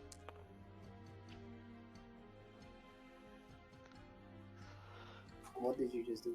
I moved them. That's now 8d6. 8d6, you get those two as well. Alright. Doing 20 fire damage, half to 10. You fire out and fling the 2 fireballs forward. You watch as each of them detonates on an explosion. Bits of shard of rock and stone. Some of it is scattered, most of it's just charred, as each of the skeletons is battered by the attack, but overall all of them seem to be less affected by it. As they remain in their place, they hold themselves steady, and the rest of them begin to ready their bows. Everything is now aware of your presence. Great. Fair. Yeah. Right. So, I can... How many was that? That was 12 of them. Wonderful. Oh boy. Okay then. So. Okay. End of Bern's turn, I take it? Yes. 2 third-level spells you've used. Rook, it is your turn. Well, not a whole lot I can really do, so I guess I'm just going to hold my action until I land, if I land. Okay. What would you like to hold? My attack, Okay. main attack. Okay. So, your 3 attacks that you get. Yeah. Okay. So, you hold your action for that as you are now preparing to land. At this point, Sasha's go, as she is going to hold her action. Or actually, no, you guys are in control of Sasha because you have the spell list, I believe. Correct. Only the Simon? healing ones, wasn't it? Harlan sent me a list of what healing spells he's got. Anything you'd prepared, like him but- to do in particular? Things you know he's done, or I need to be with myself. I mean, That's summoning that weapon. Yeah, how I much range has have- that got? what's the range on spiritual weapon? question. Let's find out. I believe it's 120. Let's find out. Spiritual weapon is range 60.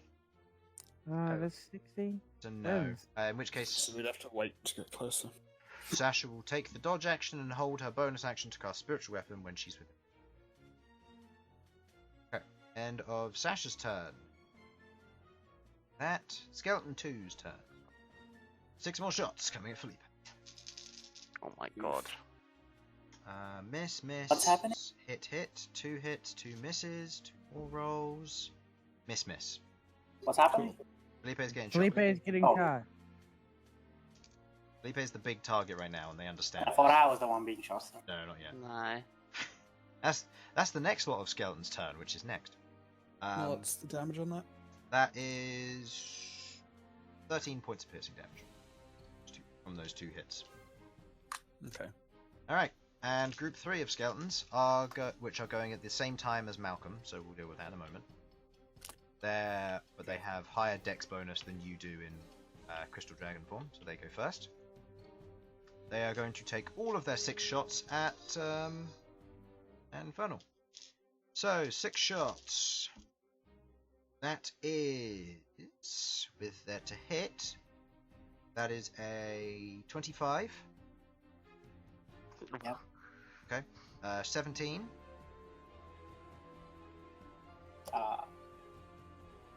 Probably gonna end up shield this year.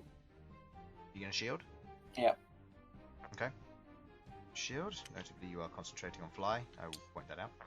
But yeah, It's not a concentration, as far as I'm aware. fly. Yeah, it is. No. Shield. No, that's what I mean. You're concentrating on fly. That's why you don't want to take hits. But yeah. Right, yeah, okay. 22. Yeah, that hits. Okay, so that's 2 hits and 2 more attack rolls. That is a 23 and a 17. So, 3 hits. That's a whole lot of rolls. Yep, and that will be 3 separate concentration checks as well. Oh my god. So, And all with disadvantage. and no, because you're within the ravine, it prevents you from gaining advantage. So unless You he made me roll mine with disadvantage. The one time I had to roll one. I get that it's fair, but why would you point that out? I mean, I'm confused as to why he said. Never mind. No, I mean it's not unreasonable to No. make sure the rules are clear. It's just These Ravine. circumstances. Take what you can get. Okay, no, yeah, he's correct. It's with disadvantage. Oh fuck. So you're making. Unless one of these is the one I'm fine.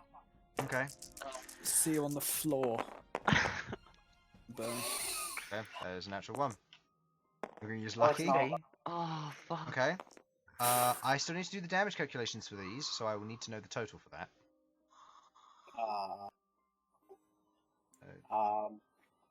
Well, +9. So Oh yeah, you're fine then.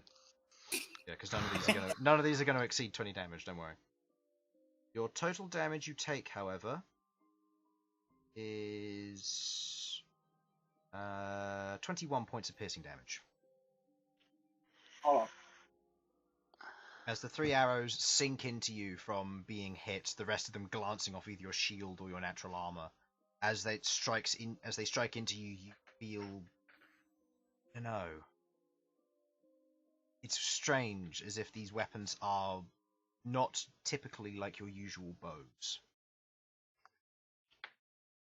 Something about them. You aren't quite sure. Okay. End of their turn. Malcom, your current turn.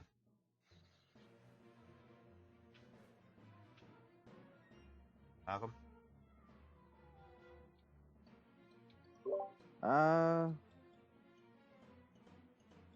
Well, considering I can't do anything unless I'm close, guess I'm just gonna dash straight towards this group here. Okay. You are currently, from that position, because you were next to Bern, 115 feet away. I've You've got a 60-foot flight speed, so that will put you... You can be either here or here, effectively. Up to you. I'll go there. Yeah. Keep in mind that you are flying up relatively high in comparison to this as well, so are you diving down onto the wall? Yes. Okay. As you dive down onto the wall, you see in the streets below... Well, I say streets. They're not exactly streets, but, you know. Yeah. You see the following on the area below, as you see large groups of what look to be zombies in just various areas. Scattered throughout, preparing and kind of holding themselves in presence to this, all scattered around the courtyard. As you land, they notice your presence. Okay. Just gonna put it out there. So, you land on the edge of there, you have dashed. Your companions, are they dashing and moving up as well? Yes, because I don't want to lose concentration. Okay. So, dashing and moving up. Are they going to drop off any of your companions? Orem probably. Where would you like Aurum dropped? Gonna have Orem dropped off near me. Okay. There. And so then your companion will be 10 foot above. Floating there. Thing will be somewhere off. And Arachne? I would like Arachne to try and get onto the sides of the wall. Go around. Okay, so Arachne will be dropped off here and will then proceed to climb along the wall, but otherwise is not engaged in combat. Not yet. And Casmet, and this giant eagle is there. 10 foot up, but needs to be another 5 or 10 feet before within range of the skeletons. Okay. Queglod, your turn. My turn, finally. Okay. He will make his way. We're, what, 100 feet away? Yes, you're roughly 100 feet away. So we'll move up 100 feet. Well, actually, I'm going to use Eldritch Blast first. Okay. I can. Okay, make 3 attack rolls. Against which ones? Any of them? I'd say focus ranged attacks on these guys, and then... Okay. Malcolm and his lot can probably handle this group if I drop you guys off. Sounds good So to attack me. these in melee, and then I'll try and shoot those guys. Okay. Okay, so I'm going to be making attacks starting here and working backwards. Okay. So 3 attack rolls then, please. 3 attack rolls for blast. This is uninjured groups.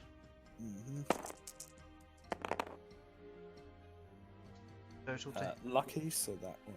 That re-rolls. Yeah, you remembered. Good. Look, the second Yeah. time this campaign. Oh, brilliant.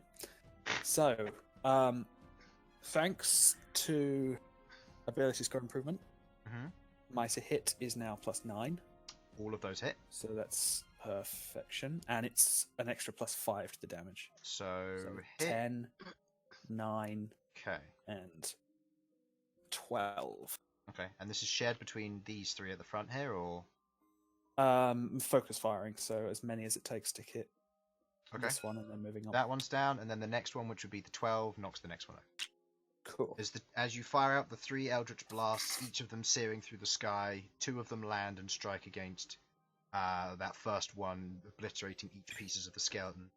What was the second amount of damage? It was 9? The second amount of damage was 9, yes. Okay. At which point, as you fire as the third Eldritch Blast screeches off and hits that other one, this one gets back up. What? The fuck. other one that you also just took out also gets back up. Are they Okay. immortal because this is Aramancer Vein? I see how this is going. Okay, this is going to be interesting. It's fine. You watch as they are broken apart, and then the bones seem to reform together and rebuild it as it stands up again. Okay. Okay, Right. that's your stuff. That's my stuff. Felipe, if he doesn't need an action or anything to drop people off, does he? I'll say because he's carrying them, if he's dropping them, it'll be a free action, and then they make basic dex checks not to lose their concentration. Or he can drop them using his bonus action, I'll say, and it will be just to give them more of a gentle landing. But he won't be able to move after dropping them off. Okay. But that's as long as he's got enough movement to make it. As long as he's got enough movement to make it, he Like, can drop them off. It's fine. Yeah. Like, and Elsyan's jumping off by himself. Yeah, so he'll be doing that on his Feng own. can do whatever, and I'll probably stay on. Feng's until- probably going to stay on. Yeah, fair. Best place to have. In that case, if his action isn't committed to anything, I'm going to have him try again with Eldritch Plume. Okay, go ahead and roll me 3 attack Same rolls. targets. So these are slightly lower to hits and damage, but I'll split those out separately. What's the to hit? The to hit is +8 for Big Felipe. All of them hit. Cool. Go ahead and roll for the additional. Right, extra on there. Okay. And this is with a And +4 to the damage. It's a +4 for Felipe's damage, yes. So the first one. Okay. As that one gets hit, that one scatters and is destroyed. Does not reform. Okay. Is that from the first or the second? That's from the first one. Okay. Second one, hitting the second one along, it doesn't get a chance to reform. It's gone. And the final one is 7 points of damage, as that one is still going strong. It is not dead. It is just injured. Okay. I can start to take a guess as to how this Yeah, four okay. mechanic works. I have no idea. For those who have faced low-level fights, which Rook you haven't, there is a basic mechanic that most of lower end undead have that's actually very useful for mass undead. Yeah, it is. Okay. It also meant even if they did fail their saving throws, there's a chance they just went, whoop. Nope. Yeah. So, Actually, remind me how that works. Is it a con save based on the damage? Or it's is based it... on the damage taken, yeah. But, Yeah.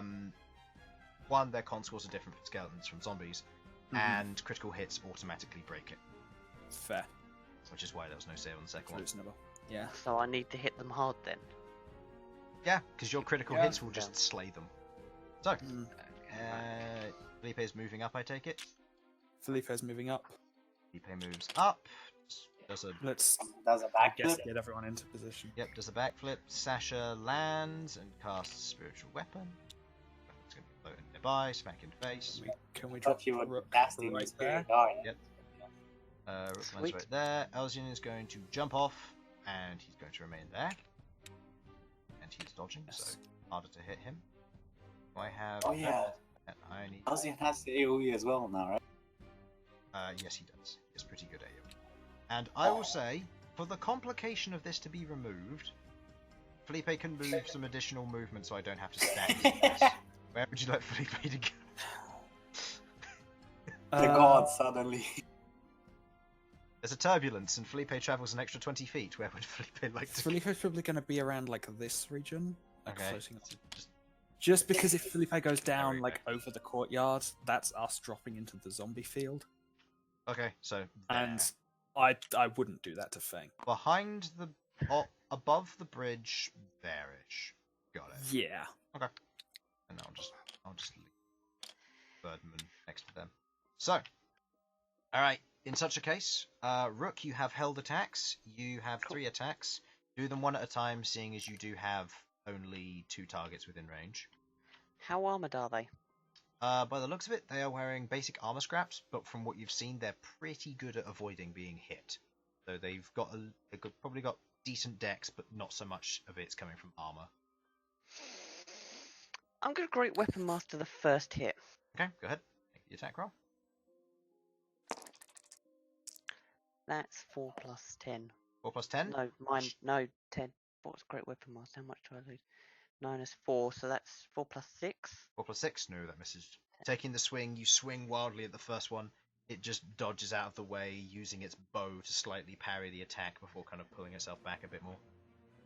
So I'll Great Weapon Master again, because why not? That's sort of crap. 8 plus what? 6? 8 plus 6, yeah. Okay.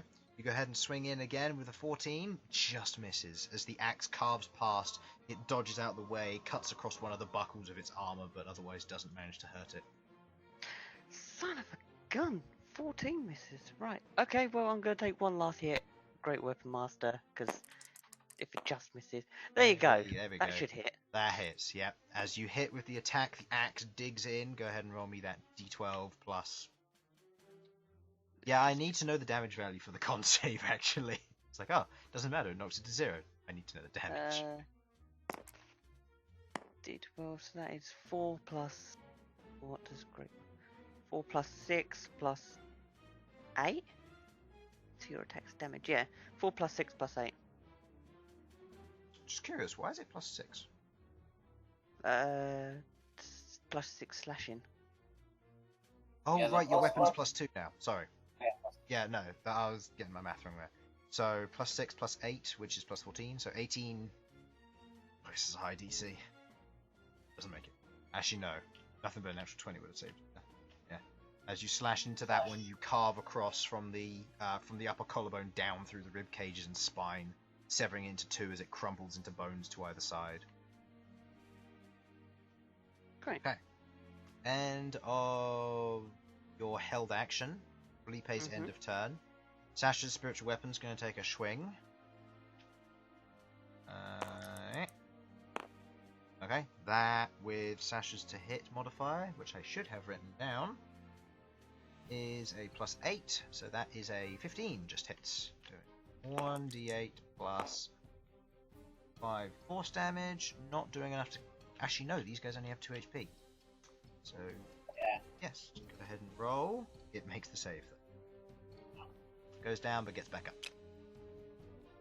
Do we know if it's full HP when it's back, or no? Doesn't look like it. They look extremely frail when they get back up. Yeah, any damage that is done to their bones seems to be permanent. They're being fused together. Okay, excellent. So it's like a necromancer came along and super glued it back together rather than making a new one. Okay, right, I see. So, end of that. I'm also going to remove one of Harlan's spell slots. So that's a second level spiritual weapon. Alright. End of that round. Moving on. Oh, it's the zombies' turn. The zombies, seeing as nobody is on the ground with them, are not going to do anything. They're going to wail and look up and wait. End of zombies group 2 and 3, because zombie group 3 got a natural 1, so their initiative is -5. From a natural 20 with initiative 29 to -5. I think that's the biggest. It's a good spread there. I think that's the biggest initiative difference I've had ever. So yeah, that'll be interesting. So now it is Skeleton's 1 shooting back. These two, as they are now in melee range, are going to draw short swords.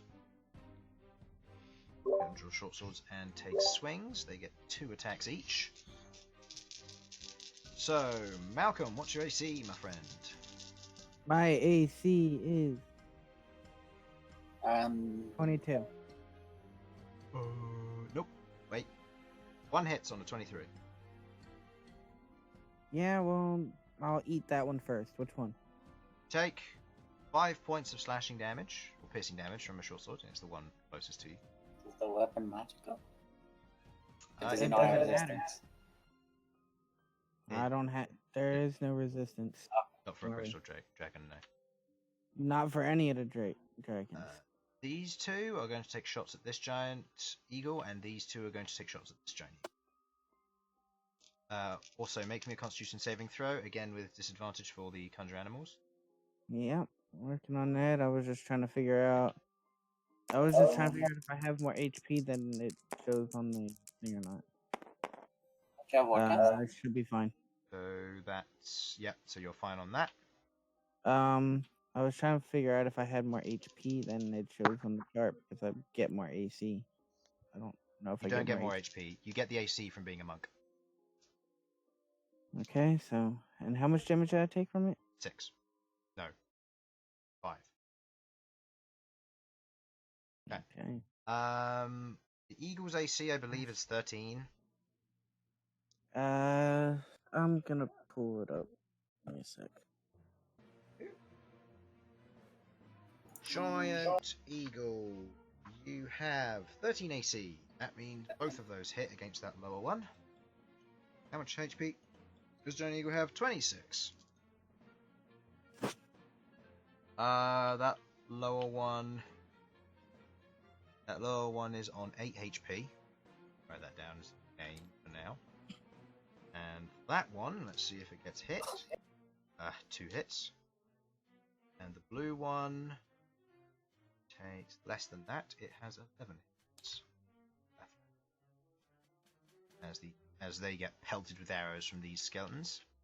These ones are going to move, breaking formation, back here.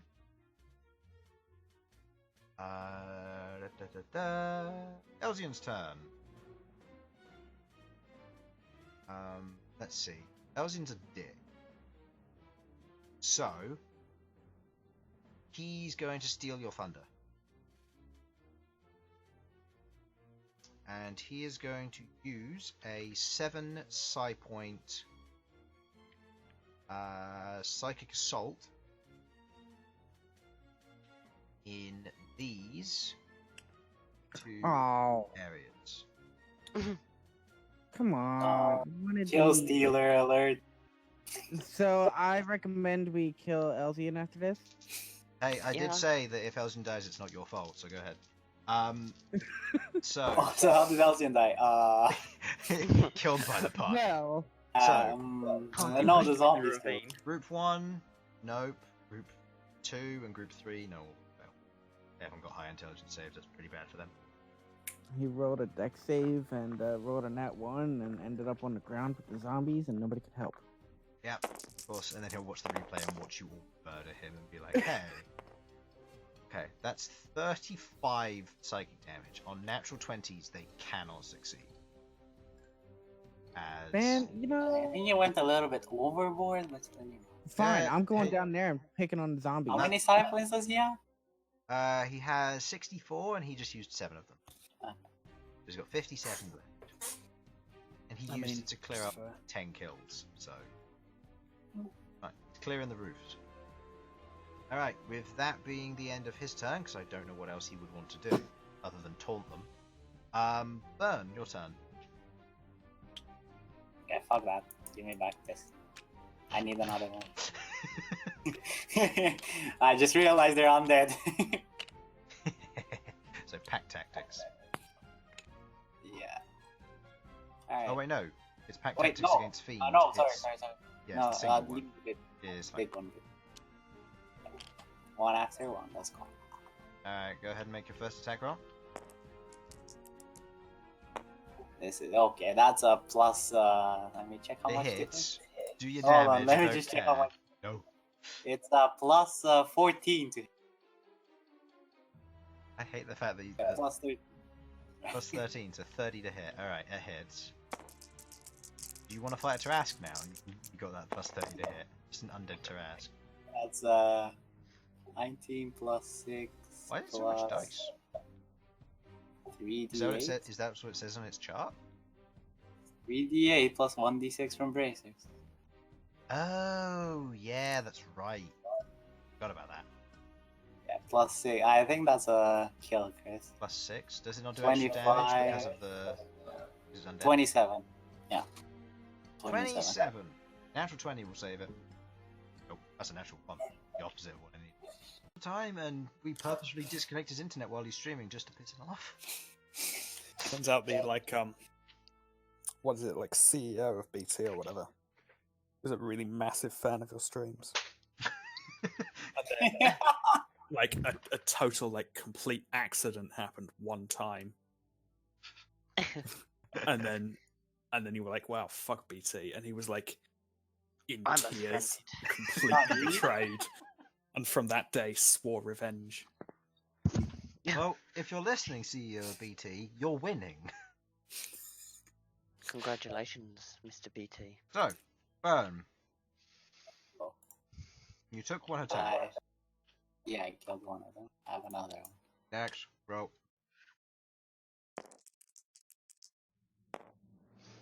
Oh no. I think that hits. Yep.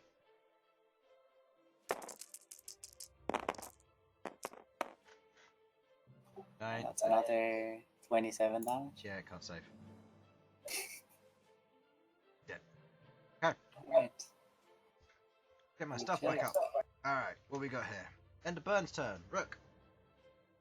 Oh, really? Yes. 10, 15, 20, 25, 30. Wow. I mean, there's not much point in going over there, is there, really? Because they'll be dead soon. With all you ranged people. I don't really know what to do. I'm not going to jump down there if we can try and snipe them at range. How fast do zombies move? They don't seem to be coming. Past experience, they're not that fast. Okay. Shall I go down there and just start swinging at the zombies? What do you think? Don't go down alone, because zombies are Suddenly, pretty weak Sasha's individually. back. Whoa, Dun, what? dun, dun. Wait, were you the one that caused the disconnect to BT?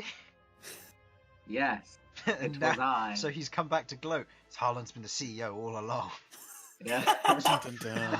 Every time Chris pisses him off, he's Wait, disconnected. if that's the case, then there's an underlying romance story here which I don't want to involve. Wait, what? Oh, love. If that's the case, Sasha, you up for a bit of zombie smashing? Always, always.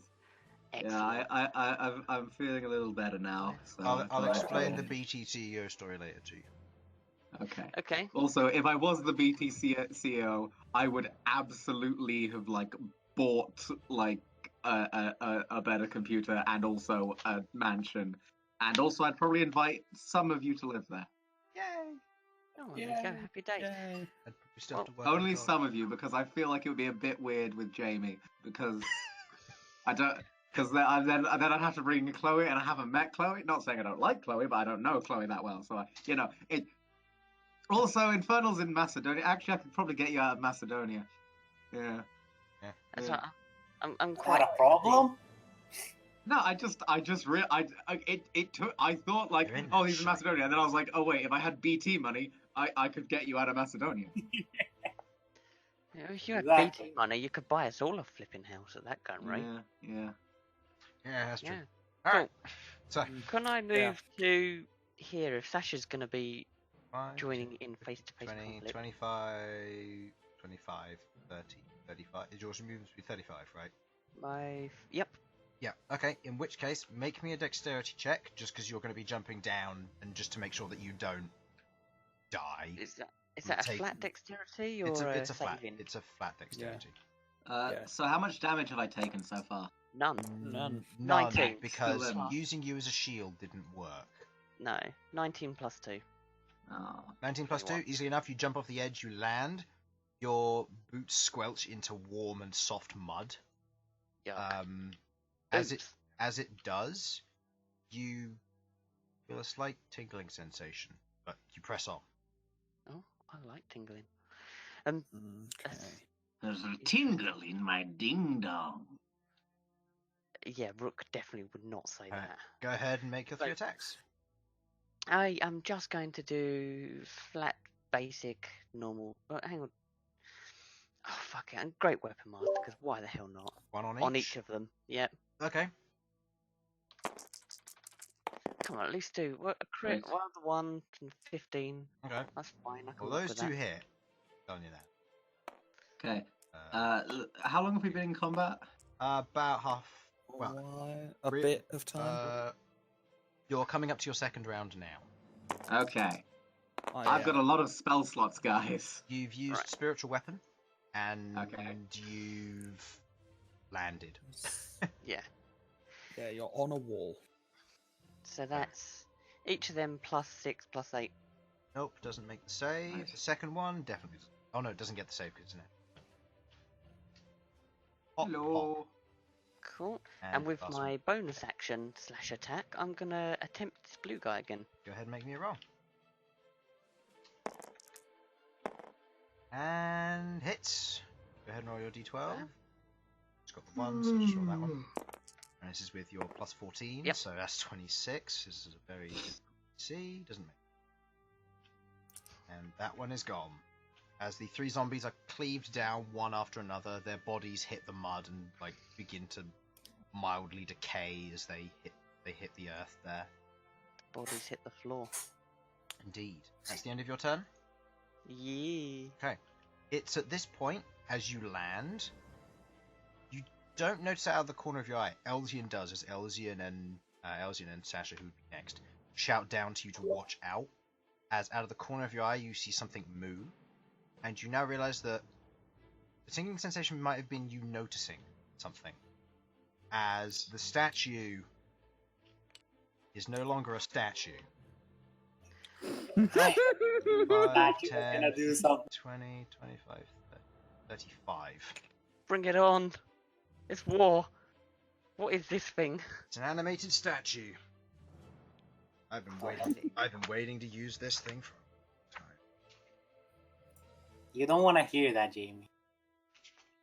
Now I've just got to find its stats. That's bad news.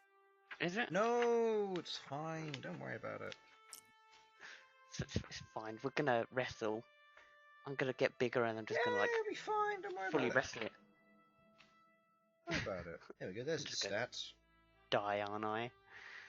Okay. It's going to should help. take 2 slam attacks against you. Oh, nice. Okay. That's a 10 to hit, followed up by a 25 to hit. Well, the 25 hits. Oh. Does 100 damage. Like fuck. Look away. Not that much. Only 98. Oh, that'll be alright then. You take 41 points of bludgeoning damage, reduced by 3 to 38, as it is not magical. Okay. And I would also like you to make me a charisma saving throw. Oh fuck. It's the only thing that I really am bad at. Okay. That is 17. Okay. As it lands the punch against you, you feel that tingle grow in strength as you press off an evasive force attempting to possess you. Oh. Uh-oh. Oh, Queglod, this seems like your area of expertise. Alright, end of the statue's turn. Sasha. Right. Obviously, I can't see anything and I don't know what's going on. Okay, Oh, you're Queglod, currently on what a do I do? You're currently on a 15-foot wall. There are Mhm. zombies on the layer below. Elsyan just blew Mhm. up all the skeleton archers, and a big Mhm. statue just ran at Rook. Do I take care of the ads or do I take care of the big boy? Well, everyone seems Probably to have... it's a good idea for you to get down on the ground since we don't want Rook to be alone. Alright. There are zombies down there as well, but Can I safely get down to the ground, Chris? You can make a dexterity saving throw to jump, or you can spend difficult movement to drop down, so it would be 10 feet of movement rather than 5. That's fine. Yeah, I'll take the 10 feet of movement. Okay. And I'll be casting. What sort of area are these zombies in? How many of them? They're in groups of Scattered. 3, but they're scattered why? about. They're quite spread out, yeah. Right. And And by by What sort of spread out, area? I mean they're about 60 feet apart with end to end, but otherwise they're scattered out maybe 15, 10 feet apart. Okay, so how close can I get to like one load of them? 1, 2, 3, 5. You can get into melee distance of one group of 3. Okay. I'm down with that. How murderable have they seemed so far, guys? I killed 3 in 3 hits. 4 hits. 1 missed. The zombies, died quite quite the quick. zombies they aren't wearing armor, and they don't seem very dexterous, but they seem to be resilient. You've seen the skeletons get back up after being killed, so there's an emphasis Right. on there is a get back up stance to most of the things here. Right. But they can be put down permanently. It's just Yes, it just requires either a lot of damage or particularly hard hits. Don't worry, guys. I've got this. Guardian of Faith. Guardian of Faith, Yeah. where would you like it? As close, wherever I can get it to hit all of them, Chris. It won't be able to hit all of them, regardless of how you position it. You can hit 2 groups at the same time now, which would be 6 Okay. different zombies, which granted if they Oh, fail their I save- just meant the one that was nearest me. If I can hit 2 groups, that's fantastic. Oh, okay, so you're hitting 2 groups? Yeah. Okay. Well, as long as they're nearby me, then that is what I'm aiming for. Do you want to If move you can also towards them? include No. myself in the area, that's great as well, but that's not necessary. So, as you cast Guardian of Faith, stretching your hand out, the emanating red energy forming the draconic form, you watch as it begins to wither. No! As Stop that! As the Guardian of Faith takes its first swing against the nearest zombie, you watch as it strikes against the zombie, and the radiant damage is reflected. The Guardian of Faith is no more. Well, that sucks. Correct. Right, is my spiritual weapon still up? Your spiritual weapon is still up, yeah. That guy's... Yeah, I'm gonna move that over to smack the buttons something. do. There we go. What the button do? You're going to use it, move it over to what? Smack the big guy or the zombie? Whatever I can reach. You can reach either. A zombie Uh, or animated hey stage. Rook, what's your health looking like? I've taken 1 hit, which is negative 38. I've still got like 107 health. I don't trust you to live with 107 health. Go help the big boy. Okay. Oh, well, go help the big boy with the bigger boy. Can it give me advantage? Spiritual weapons can't, but they can benefit Oh. from it. So, Okay, that's an natural 20. nice. Haha! That I love how is most of my 20s have actually been in my spiritual weapon. 13 plus 5, because you have the increased wisdom mod, which I wasn't accounting for earlier. My bad. Mm-hmm. Making that 18 points of damage to the statue. Okay. Takes it down to that. Okay. 498. Fuck. No, it's not got that much. Okay. End of Sasha's turn. That's my music stopped playing. Alright. End of Sasha's turn. Zombies 1 will start moving. 5, 10, 20.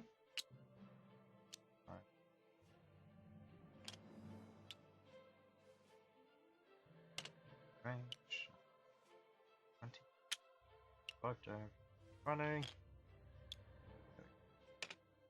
Alright. As they all proceed to move forward, 2 attacks versus you, Sasha. Actually, no, 4 attacks because there's 2 of them. My bad. Oh no, what a shame. Plinky, plinky, plinky. That is a 20 to hit. I believe that misses. That misses. That definitely misses. 23 to hit. That one does hit, actually. 22 to hit. That one does hit just. So there are 2 hits in there. You take... Ooh. That is max damage. You take 18 points of bludgeoning. Oh As you no. are smacked twice by each of the zombies, each of them just taking a punch against your face. Oh, ow. Oh no, this hurts so bad. Ow, And, oof, ouch, oof, my bones, oof.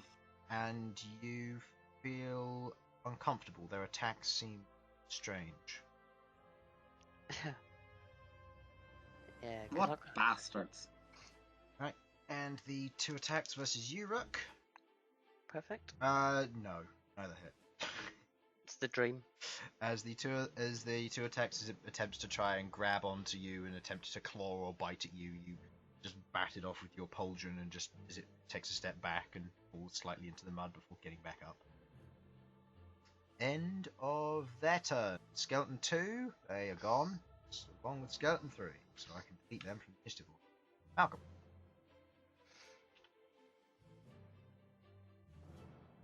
Do it again. 5, 10, 15, 20, 25.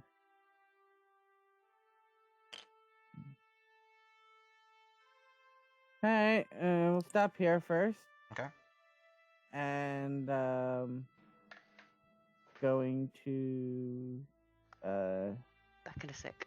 use my breath weapon. Okay. Which I believe is I the need line. dex saves. Oh, 30 where's the foot. line? The line's right here. It is right there. Okay. Dex saves, what DC? DC is 13. 1 fails. 2 succeeds. 3 fails. Alright. Go ahead and roll your damage.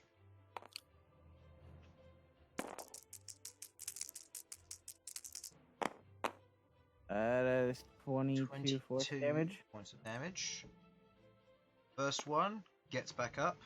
Number 2 wasn't killed by it, but number 3 also gets back up. That's fine. 25, 30, 35, 40. Just you to that. Just that. 11 points of damage. And you move to there. Okay. For my bonus action, I would like to tell Orem to go after the archers, Arachne to help with this, and B to help Sasha. And the birds to, I guess, to also help. 30. Okay. Birds are helping Sasha, you said? Birds and B are helping Sasha. Arachne is helping with this. Thanks for your help with the birds and the bees, Malcolm. 20, 25, 30. Arachne's move speed? Arachne's move speed is, I believe, 40. Give me 1 sec. 30 feet for Arachne. Oh no, that's Orem. No, 40. It is 40. So Arachne can be there. So Arachne, I'll make attacks. That is 2 blood attack, or 2 bite attacks. Sneak attack With a because plus 10. Rook is within range. Plus 10 to hit, 2 hits. That is 1 hit, 1 miss. Alright, so that's D8 with 2 D6. And it's immune to poison, believe it or not. I mean, I would expect so, but Takes 17 points of damage, including the sneak attack. Oh wait, no, it's on advantage attacks only, not on. oh yeah. Doesn't work like regular attack. What about that? But that is 13 points of damage. 7 plus 6. So 13 points of damage to the statue. And then B plus the birds are going to make their attack. So B's attack gets 1 attack, which is bite, claw, or tail. I'll say claw, because the tail isn't necessarily going to be useful versus something that has very low HP. Okay, well, that hits. 6 plus 4 slashing, 7, 9, 13 damage. Does it succeed its save? No. Still concentrating. Spell, I believe. I can't remember what. Oh yeah, Conjure Animals. And Bern's still concentrating. The birds making their 2 attacks. 1 hit, 1 miss. The one on the left, which hit, does 10 points of damage. Does it succeed its save? No. As well. Alright. And Orem is not within range to make any attacks, so even after dashing. End of your turn. Queglod. 7. Sorry. I thought I was unmuting myself, but apparently I was muting myself. Don't matter. You've probably got these 2 under control, right? What 2? Can Oron take them under Yeah, Orum's got like 100 hit points. Okay, so you can't hit him. Yeah, Orum's got exactly 100 hit points. Yeah. Orum can take Or him. I'll go focus this guy then. Okay. Where That's not my turn, but I'm just saying. Oh, right. Okay. Yeah, Oh, yeah. I just want to know if you guys can handle that. I'm just going to be focusing on what's going on the ground because. You know. There's no massive groups to try and AoE, so. Right, I'm going to have Felipe move first of all. Oh no. He's going to move to here so that Feng can jump off. Hooray! So Feng was holding his action, so he jumps up. Yeah, And he hides behind Elsyan. fair. Is this when they then get stuck into an infinite loop of trying to hide behind each other? Like retreating all the way around the wall. You ever seen that scene from Bleach where they basically just can't? Yeah. Yeah, no, that's the what immediately what I thought of when it was them behind another. Yeah, didn't think anyone get it. Oh well.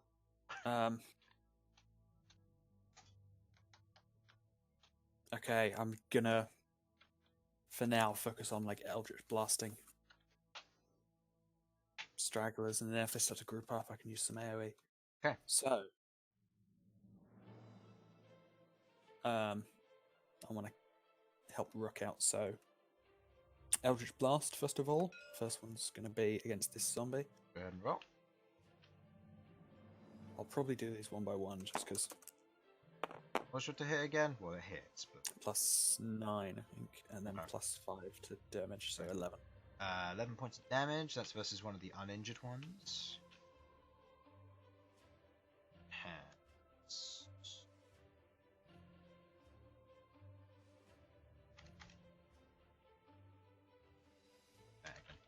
Alright, so that puts you at... How much damage was it? 11 you said? 11, yeah. Okay, it's still up. Okay, so attack number 2 against the same target. Okay. Hits. Damage. 13 damage. Doesn't get back up. Cool. Dead. It's down. Salt the fucking earth. Make it moist. What do you think salt does, you mad cow? Okay, I'm going to start hitting the statue then, because... Depends. Absorbs moisture. Go ahead and make an attack roll. Yeah. 18 misses. 18. As you fire off the Eldritch Blast, it strikes against the side of it and dissipates. The creature seems to be hardy, made from stone. Well, that sucks. Hey, Queglod, you got a shatter? I do, as it happens, so I can use that. I was hoping to let some of the zombies get close so I could catch some of them, but... No offense, but zombies are shit tier. That thing looks like... Yeah. Well, I've used my turn now, so... Felipe's still got his stuff. Yeah, Felipe can't cast Shatter, though. True, but Felipe can still use Eldritch Plume. Felipe, Yeah. Yeah, I'm just going to try and clear out some of the ads with Felipe's Eldritch Plume, so... Okay. Rook, I feel like you're probably having a hard time of fighting this Don't worry dude. about me. I'm good. Okay. I've got advantage. I have a plan. It is a dream. Alright, I'm just going to try and prevent them from distracting you then. He has a plan, he goes Eldritch- before the Eidolon. Yeah. Eldritch Plume on these guys, starting here and working along when they die. Alright, first one. I had a feeling that's what it was. Yeah, it was. Okay. Wait, what's so this? You didn't hear a thing. Hits, 5 damage. A whole It's 5 damage. Still up, or not. Okay. Next one on that same one then. Hits, doing 13. 15. It's still up. Damn it. They have decent hit points. Yeah. Their save isn't as good. That's actually going to miss. That isn't it? 'Cause hits. That's... Oh no, yeah, no, because their AC is shit tier. 14 It's got damage. 9 AC. If you roll a natural 1, you miss. Roll a natural 2 and you're fine. Alright, So it's 14 damage. against 14 the bloke. damage, it succeeds its save. It's back up. God damn it. Okay, well, not a lot I can do about that. Alrighty then. So, I mean, I'm sorry I tried. Nah, it's alright. You Okay. did good. end of Queglod's turn. Zombies 2 and Zombies 3. Yeah, they get to do stuff. 5, 10, Come at me, bro. 20. Don't off.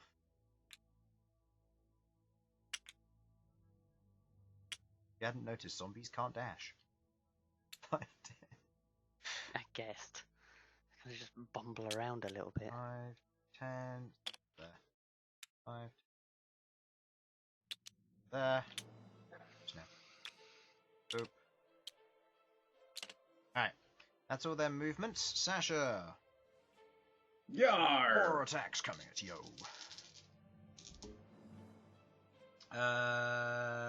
22 hits, you said.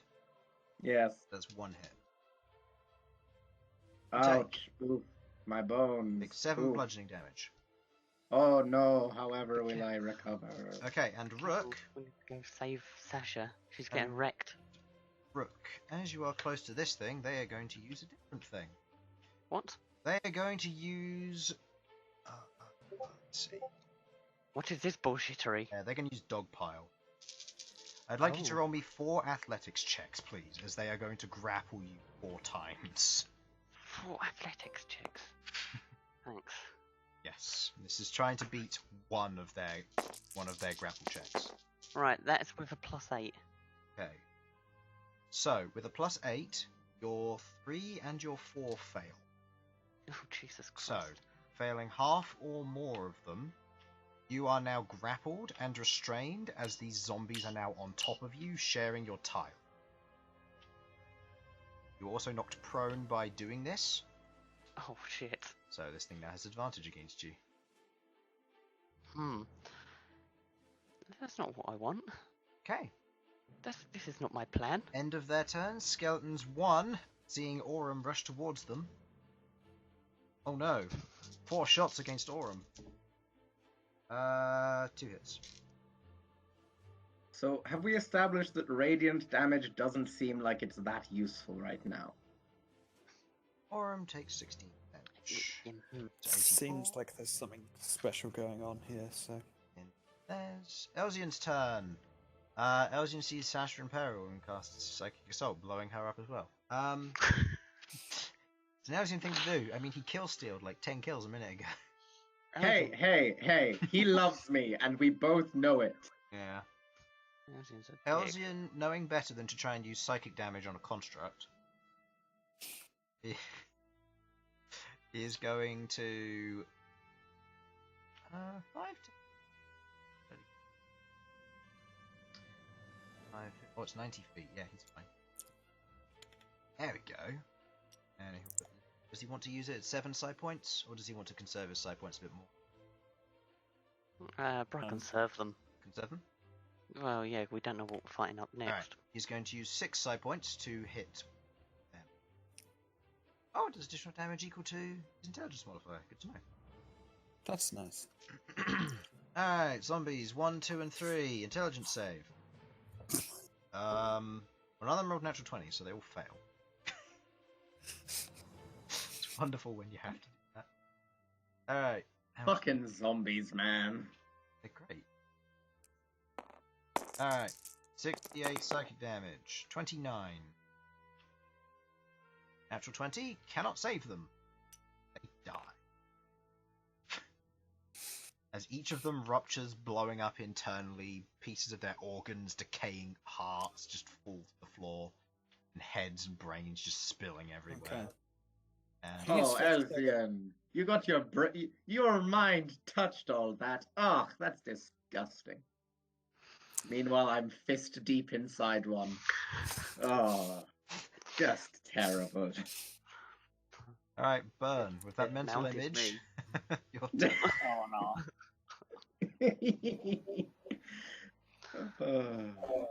Wait.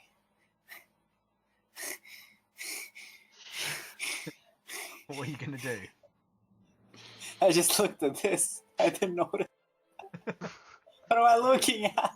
It's a little bit of a mess. They dogpiled Jamie or Rook, so they just jumped on top of him, and now he's grappled and restrained. Okay. I'm Bit of a gonna go clusterfuck. over here. Okay. Gonna join the cowboy squad. Okay. Love it. Thanks, Yeah. guys. Stop concentrating on this, and I shall make this guy large. Alrighty. Yes, thank you. So, let's see. Rook. Big Daddy Rook. Now that Big Who's Rook's your on the daddy? field, they are still dogpiling him. Figures. How? Your movement, you are not grappled and restrained, but they are still dogpiling you. Because you are So not I'm still prone. You're still prone, yes, but you are not grappled or restrained, which means you can get up and stuff. On your Okay. turn. With my bonus action, I shall need to give myself some time. Okay, slap. Alright. Rook, your turn. Excellent. What does it take to get up? Half your movement. Half my movement. Okay, I am getting up. Alright. Get up, the two of them fall off into the nearest available spaces. Great. Excellent. Look at the two. Bloody idiots. Honestly. Okay, right. I'm going to take one hit at one zombie. Okay. One null hit, one zombie. Great Weapon Master? No. Yeah, actually, yeah. They've got low AC. Sod it. Okay, go ahead. Please be something decent. Yep. There you go. Go ahead and roll your damage. Excellent. Plus 14. Yep, you got enlarged, so you have the additional d4. Alright, yep. Cool. Oh. Get there. Reroll the 1. To Nice. a 2. Cool. Doing 12 Perfect. plus 14, 26 damage. Do you make your save? No. High roll, but not enough. Natural 20 for that damage. Boom. Excellent. And because of that, I don't lose a single attack. Because I've killed something. So I'm taking all of my attacks against the statue now. So 3 more attacks. 3 more attacks. Go ahead. This is not Great Weapon Master. Okay, go ahead. Oh, I've got to do these 2 at a time, haven't I? Why 2 at a time? Because, like, I have advantage. Oh, yeah, from... Ooh, is that? That's not a crit, is it? No. No, So- not that's yet. Crystal Dragon, so that's fine. So That's an That's 18. that is a hit with... Yep. All that. Next. That is Oh, wow. this. That's a, wow. And that... 22, I believe. That hits. Yep. Okay. So, What's the likelihood of us having a rest before we fight something else big? Small to none. I Hmm. mean, we might be able to take a short rest, but Yeah, it's short rest was. I would think even we then, it's probably want to be. it's probably a stretch. Yeah. I mean, okay. we're in enemy territory at the moment, so. Well, think of it like this. What if we hollow out the inside of this construct and sort of Trojan horse it? Trojan horse it. Excellent. go ahead and roll Well, your damage. I'm gonna go with my 2. Yeah. So for this is that. for the plus 6, so plus 12 total damage. Rerolling 1s and 2s. Yep. Chris, did you say this is a You can 11, reroll that if you 4. want. So what did you say, Harlan? Would you say this is a Um, huge creature? Yes, it is. Excellent. That's 25. Who's ready for plus animate 12, object? 37. 37 points of damage. It is looking rather injured. Hmm. At the end of your turn? Perfect. Yeah, I'm not gonna bother with action surge because I Okay. can't be certain I'll get a short rest. On its turn, Bring it on. Oh boy. So you, No you longer quote dog- that, but you don't quote I'm hide it. no longer dogpiled. Nope, no longer dogpiled. Dirty little animals. Let's see, what does it want to do?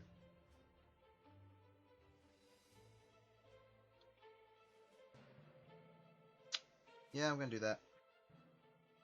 And Rook dies.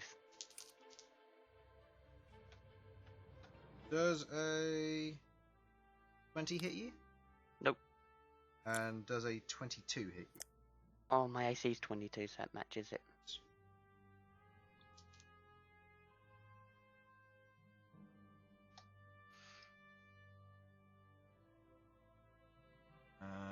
You take 49 points of bludgeoning damage, reduced to 46. As Okay. it goes to slam against you again, one of it collides with your pauldron. You can feel it bend a bit before the magic pings it back into place, but you feel the immense pressure against your shoulder. Go ahead and roll me a... let's see. An intelligence saving throw. Okay. 46 damage? Did I just hear it? With one hit, yeah. An Oh, intelligence boy. 7 plus 3. That's 10. Okay. Sorry, As- guys, As you're it in trouble. punches into the side of Rook. No, this wasn't charisma. It wasn't attempting to possess you. Oh. As it Mm. punches into the side of Rook, you watch as Rook's shoulder is pushed back slightly. Rook, you do not take 49 points of damage, so you may heal that back up. Oh no. Oh no. As you stand there, you look around at your party. Can't see them anywhere. And the rest of you watch as Rook falls unconscious. Oh no. Did they punch your soul out of your body? I think so. Like you punched me into the gates of hell. So, I will say, on your turn, as a bonus action, you may attempt to do an Arcana check to try and find out what happened to Rook, if you want to. That is your own choice, but you will use your bonus action to do so. Sasha, it's your turn. I'd like to use my bonus action to do so. Roll for me. What's your Arcana? Not great. Could I use medicine instead? No, that is a natural Worth a 5. try. No, it's a 4. 4. You look at Rook. You don't know that He's out. spell. He dead. You wish you did, but you don't know that spell. Ah, shit. Alright, guess I better start taking this seriously then. Alright. So, how many zombies are near me? 4 are within 10-foot range. 3 are within melee range. Alright. 4 within 10 foot. Lovely. I'd like to surround us with... that counts as him getting bloodied, doesn't it? Nope. Heart of Immolation, please. What? He did not go down to bloodied, as he has still got his hit points. Just fell unconscious. Shit. Anyone else happen to have just managed to... No? I'm full Alright. HP. Fine then. Yeah, Wall of you and- Fire. Wall of Fire? Yeah. Okay, I will note. B is also within that radius, as is a giant eagle. Well, I mean, I could theoretically surround just myself in it. It would hit B still, and a giant eagle. They're really close to you. Yeah. So there might be more after this. Yeah. Do you want me to send you a quick snippet? That would be very helpful, actually. This is what you're looking at. The green hand has a zombie under it. This is, as they say, how we do it. Have I not spoken to you for that long, or am I just being stupid? It has been a while. Oh, I can't see on my list. Oh, there you are. Yeah, it has just been a while. There you go. Oh, I'm unconscious. That must be a short rest. Not quite. True. Might True. be a long rest if this goes Right. poorly. To clarify, Oh, no. those are the birds, right? Yes. The mosquito. Yeah. I just couldn't be bothered to. I don't Oh, have hold time. up a second. Hold up. What? I hope this is not an all power will kill over here. I wouldn't Is have not- powered sleep a thing? No. Powered stun is, but that stuns and powered kill kills. He's unconscious. He's not dead. Okay. Right. I will clarify that much. He's not dead. He still has hit points. Is it easy to wake up from being unconscious? If there's a save, maybe. Okay. Oh shit. See, we've already established that, it's not the most helpful for me to be using radiant damage, and unfortunately, I do a lot of radiant damage. I don't even know if it's worth using a holy weapon or not. Shit. Okay, fine. God, I really wish there was a way for me to place this wall of fire so it only fucks them up, but You can. Here's what you could do. You could move, and it will mean that you'll be able to use Wall of Fire, but you will take 2 opportunity attacks.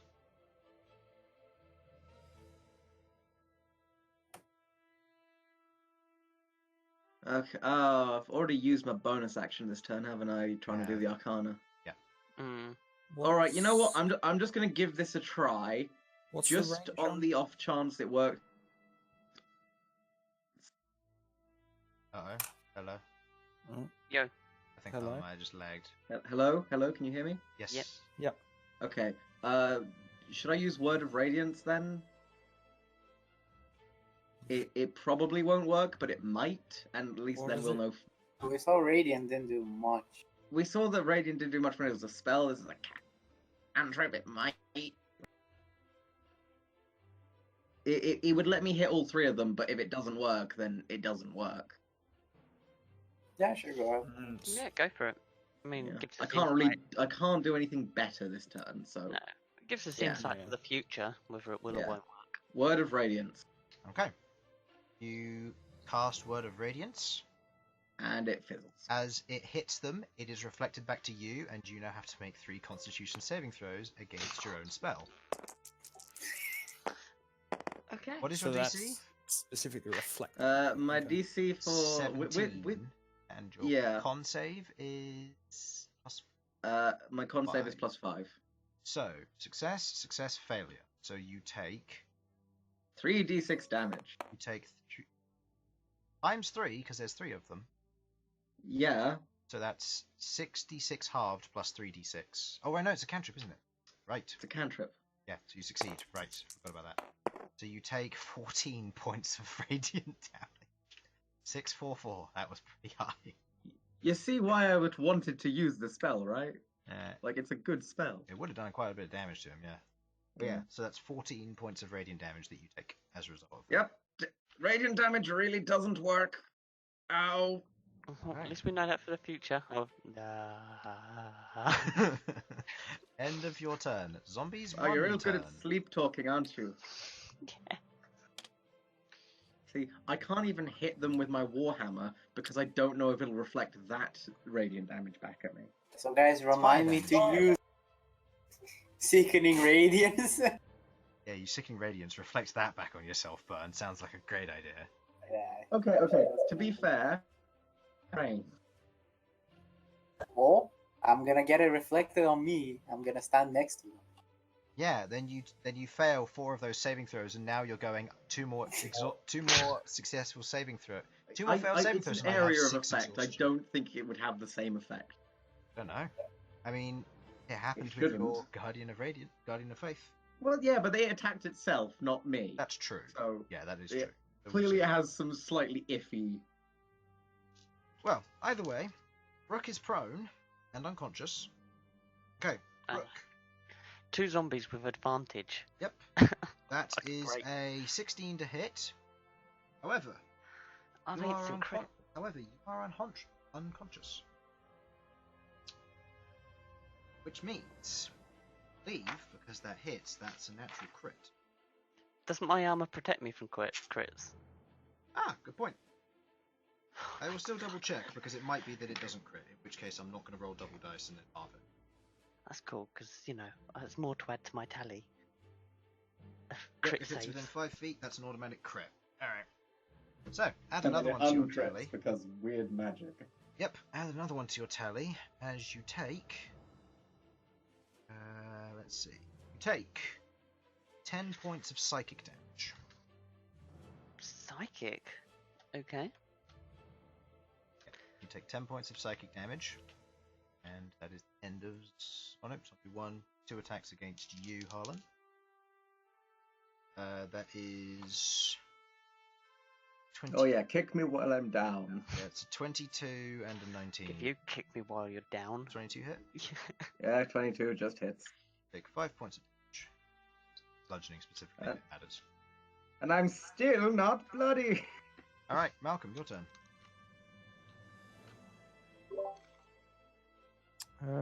First things first. Yep.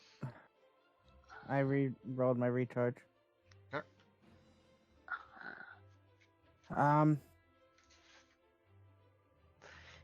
I'm going to let Arachne. Oh wait, no, I forgot he's down.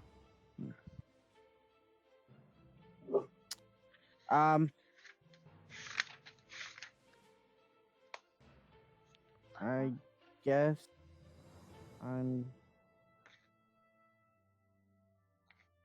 going to attack the big guy, I suppose. Okay.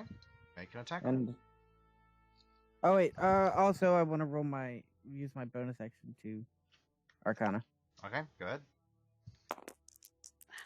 Crit Deli. Okay, that's a 9. Great. Cool. All right, attack. Let's see. Sure. Total? You have advantage. Oh no. No, I You don't. have advantage. Let me. Give me 1 sec. What was that? 16? Doesn't hit. Nope. Oh well. No, as you go and take a Plus swing 6 to hit? against the back of this thing. +6 to hit for me. Yes. Is that going off of the Wyrmling Oh, wait. stats? Because remember, it uses your proficiency, so it would be with a +2. 18. Oh, so +8. Which No, still doesn't hit. 18. Still doesn't hit. Doesn't matter. As you what- attempt to claw or bite against the back of it, the creature seems unfazed. The glancing off the stone, not really doing much else. That's it for me. Arachne is going to take her 2 attacks against the Oh, fuck me. animated statue. Of course. 1 hit, 1 miss. Being 1d8 plus 6 damage on the hit, doing 9 points of damage to it. Okay. Did we manage to discern the exact AC of this? It's above 18 and below 26. Good to know. Good parameters. Good parameters. Aurum is now going to move up, going to make 1 attack versus the skeleton at the bottom. That is a hit. 1d8 plus 3 bludgeoning. That's 1d6 plus 3. That's die. That is 7 points of bludgeoning damage. It's a strength saving throw. Doesn't make it. Is it dead anyway? Yes, it is. That one's dead. That's the end of that. B is going to take an attack versus the one next to you, Harlan. That is a hit. Yeah, of course it is. Why am I even questioning if that's a hit? That was a natural 10. 8. 8 plus 4. That puts it down by 12. Okay, that one's still up. What other means? That's all of them. Oh no, the giant eagle. Giant eagles, first attack. That one with advantage because it's next to Harlan. Yep, and the other one doesn't have advantage, so it's just 1 roll. That's it.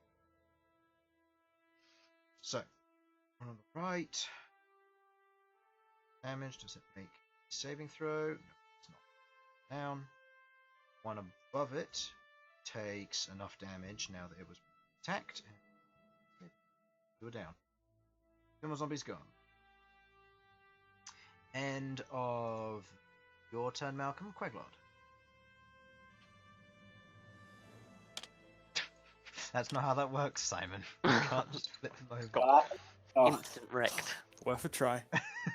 Uh, So, Wow. bonus action.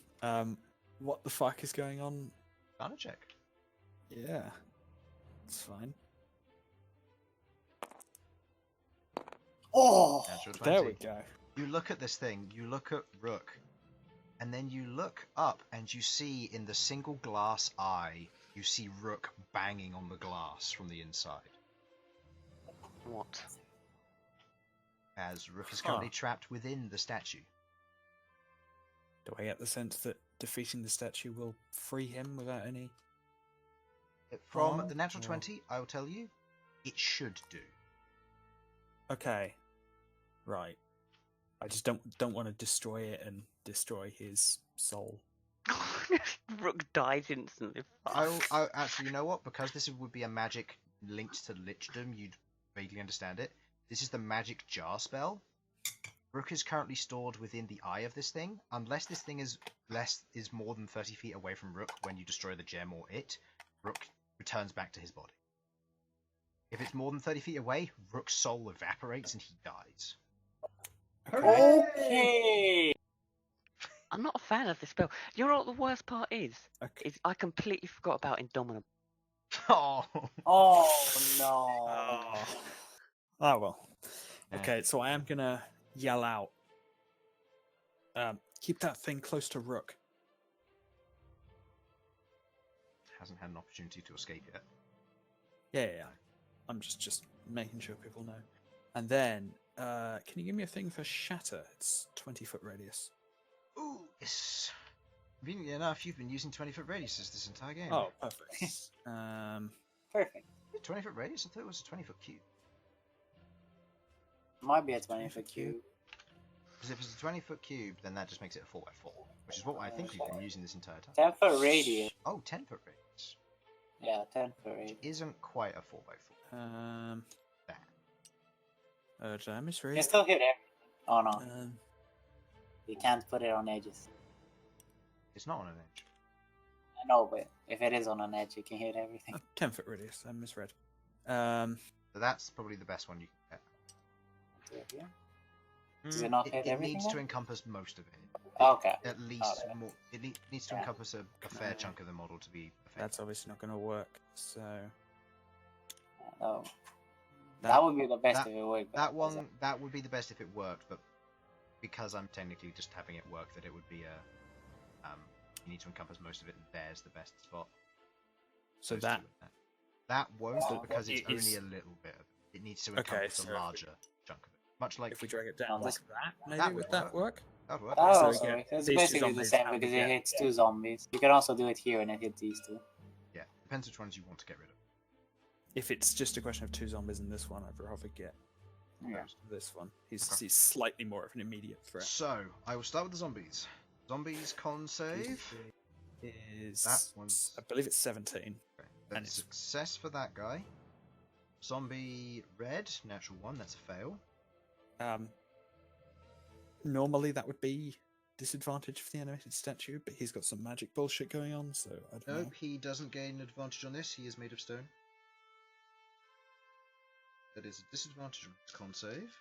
Save highest. That is a 9. You're saying it's not the highest. Yeah, Hmm. his con save isn't actually that high. Its highest save is Okay. charisma and wisdom. I'm probably none of my spells still do anything to him because he's a fucking statue. Yeah. Alright, so he fails his save. Go ahead and roll your damage. That's a So fifth. that is That's 5th level shatter, Fifth so level that's shatter. 68. that's a lot of damage. Those who succeeded their saves will Take get half. half damage. Oh, 26. that's decent. 26 damage. Okay. This zombie, does he succeed on his con save being reanimated? Nope. Actually, wait. No, he just fails. Shame. That guy, he needs to get an natural 20. Nope. And the animated statue is dead. As the shatter goes off, the outside of it begins, the exterior of it begins to crack and break apart. You watch as the glass eye falls out, hitting the ground. It shatters as you watch as Rook's chest rises once more and his eyes blink open. You are prone, but you are conscious. Oh, happy days. As you look up, you can see Queglod there, who nods down at you from the effect of this. And Thanks, bud. watch, rising out of the top of the statue, a small floating light. I have a tile for, but now we will use... Slime NPC. No, we will use an elemental which I'll probably never use. Generic human. Oh, I've had this thing for the longest time. I've had What it in like the since... goddamn fuck. what in the fuck? I've had it before we started campaign with... Could I ask what the 5e. fuck it is in fact? The Holy Elemental. It's a custom elemental I had for the longest time. Is it actually a holy elemental, or is that just the tile? That's just a tile. Okay. Yeah. For those of you with a little bit more undead knowledge and those who heard me say it earlier, this is an idol. So don't give it any more constructs. Looking around party, are there any constructs? Okay, then Felipe gets to do his attacks. Oh, I guess this could go as well. What? The shatter. Okay. Since it's not. Alright. It's just an... Oh yeah. What's- Normally shatter is like a bell, but do you mind if I do it as like a loud raven call. That's fine. Just because that's fun. Yeah, for aesthetics. Caw-caw! Okay. And then Eldritch Plume. So started with this guy. Alright, go ahead and make the attack roll. Number 1. This is again plus 8 to hit, plus 4 to damage. Well, Doesn't hit. because it's one of Felipe's. Yep, as Felipe fires down one of the feathers, it strikes next to it, but the zombie kind of looks over, just... Oh. Next. Okay, right in time to get blasted in the face by the second one. With a plus, We're plus 8. that hits, So Oh, doing 6 damage. it's gonna like shoot its foot off, and it like Oh. it trips and cracks its skull open on the tiling. Yeah, it's not taking enough damage to need to be reanimated, but go ahead. And the last one. Okay, and last one. Come on, Felipe, you got this. Hits. Doing 5 damage. Brilliant. Felipe, I love it. Felipe living up to your roles of rolling really bad What are you Eldritch doing? Blast of 2 and Felipe is a bird of little skill, but great consistency. rolled a 2 and a 3. Still classes as hitting. So, big chance for damage, right? No, a natural 2 and a natural 1 on D10. Okay. God. Whether he's dead or just really confused, that might help Rook out in not getting smacked while he's down. Do zombies have the intellectual capacity to get confused? Probably. I don't know. Maybe if it's a really bizarre situation. Yeah. Like, because he's perched, that's why. That'll be it. Oh, actually, I no, those guess. two could. Yeah. Hello, Malcolm. Just deploy the Giles and the friend. Really confuse them.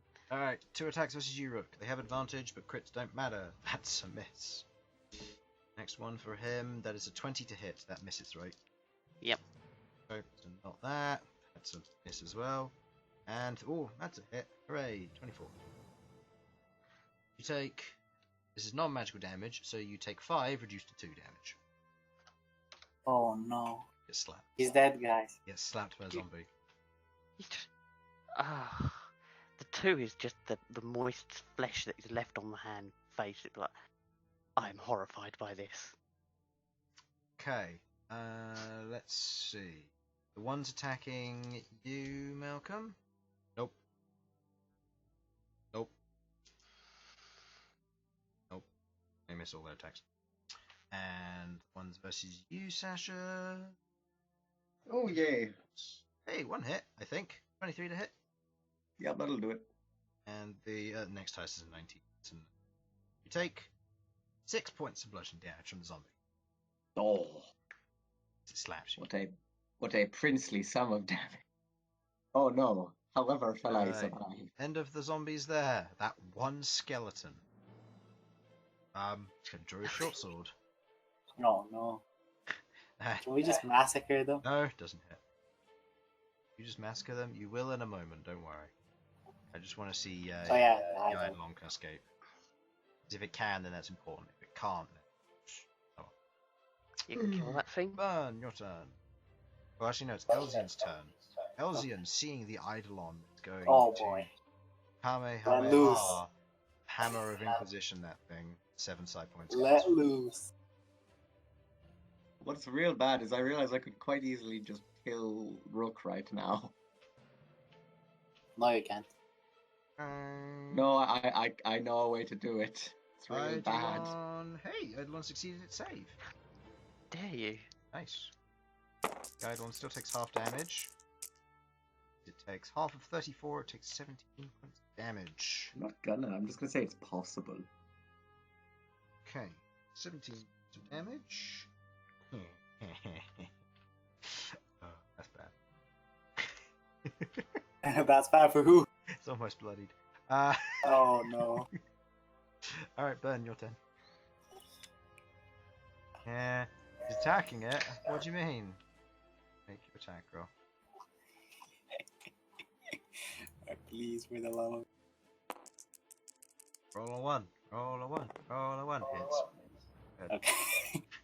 Got an AC of 9. Okay, that's You rolled the 1. Too late. Alright. That's 21 points of damage plus what? plus this isn't an undead, I assume. It is. It is? Okay, that's a plus 8. So 20. I 29. think it's dead.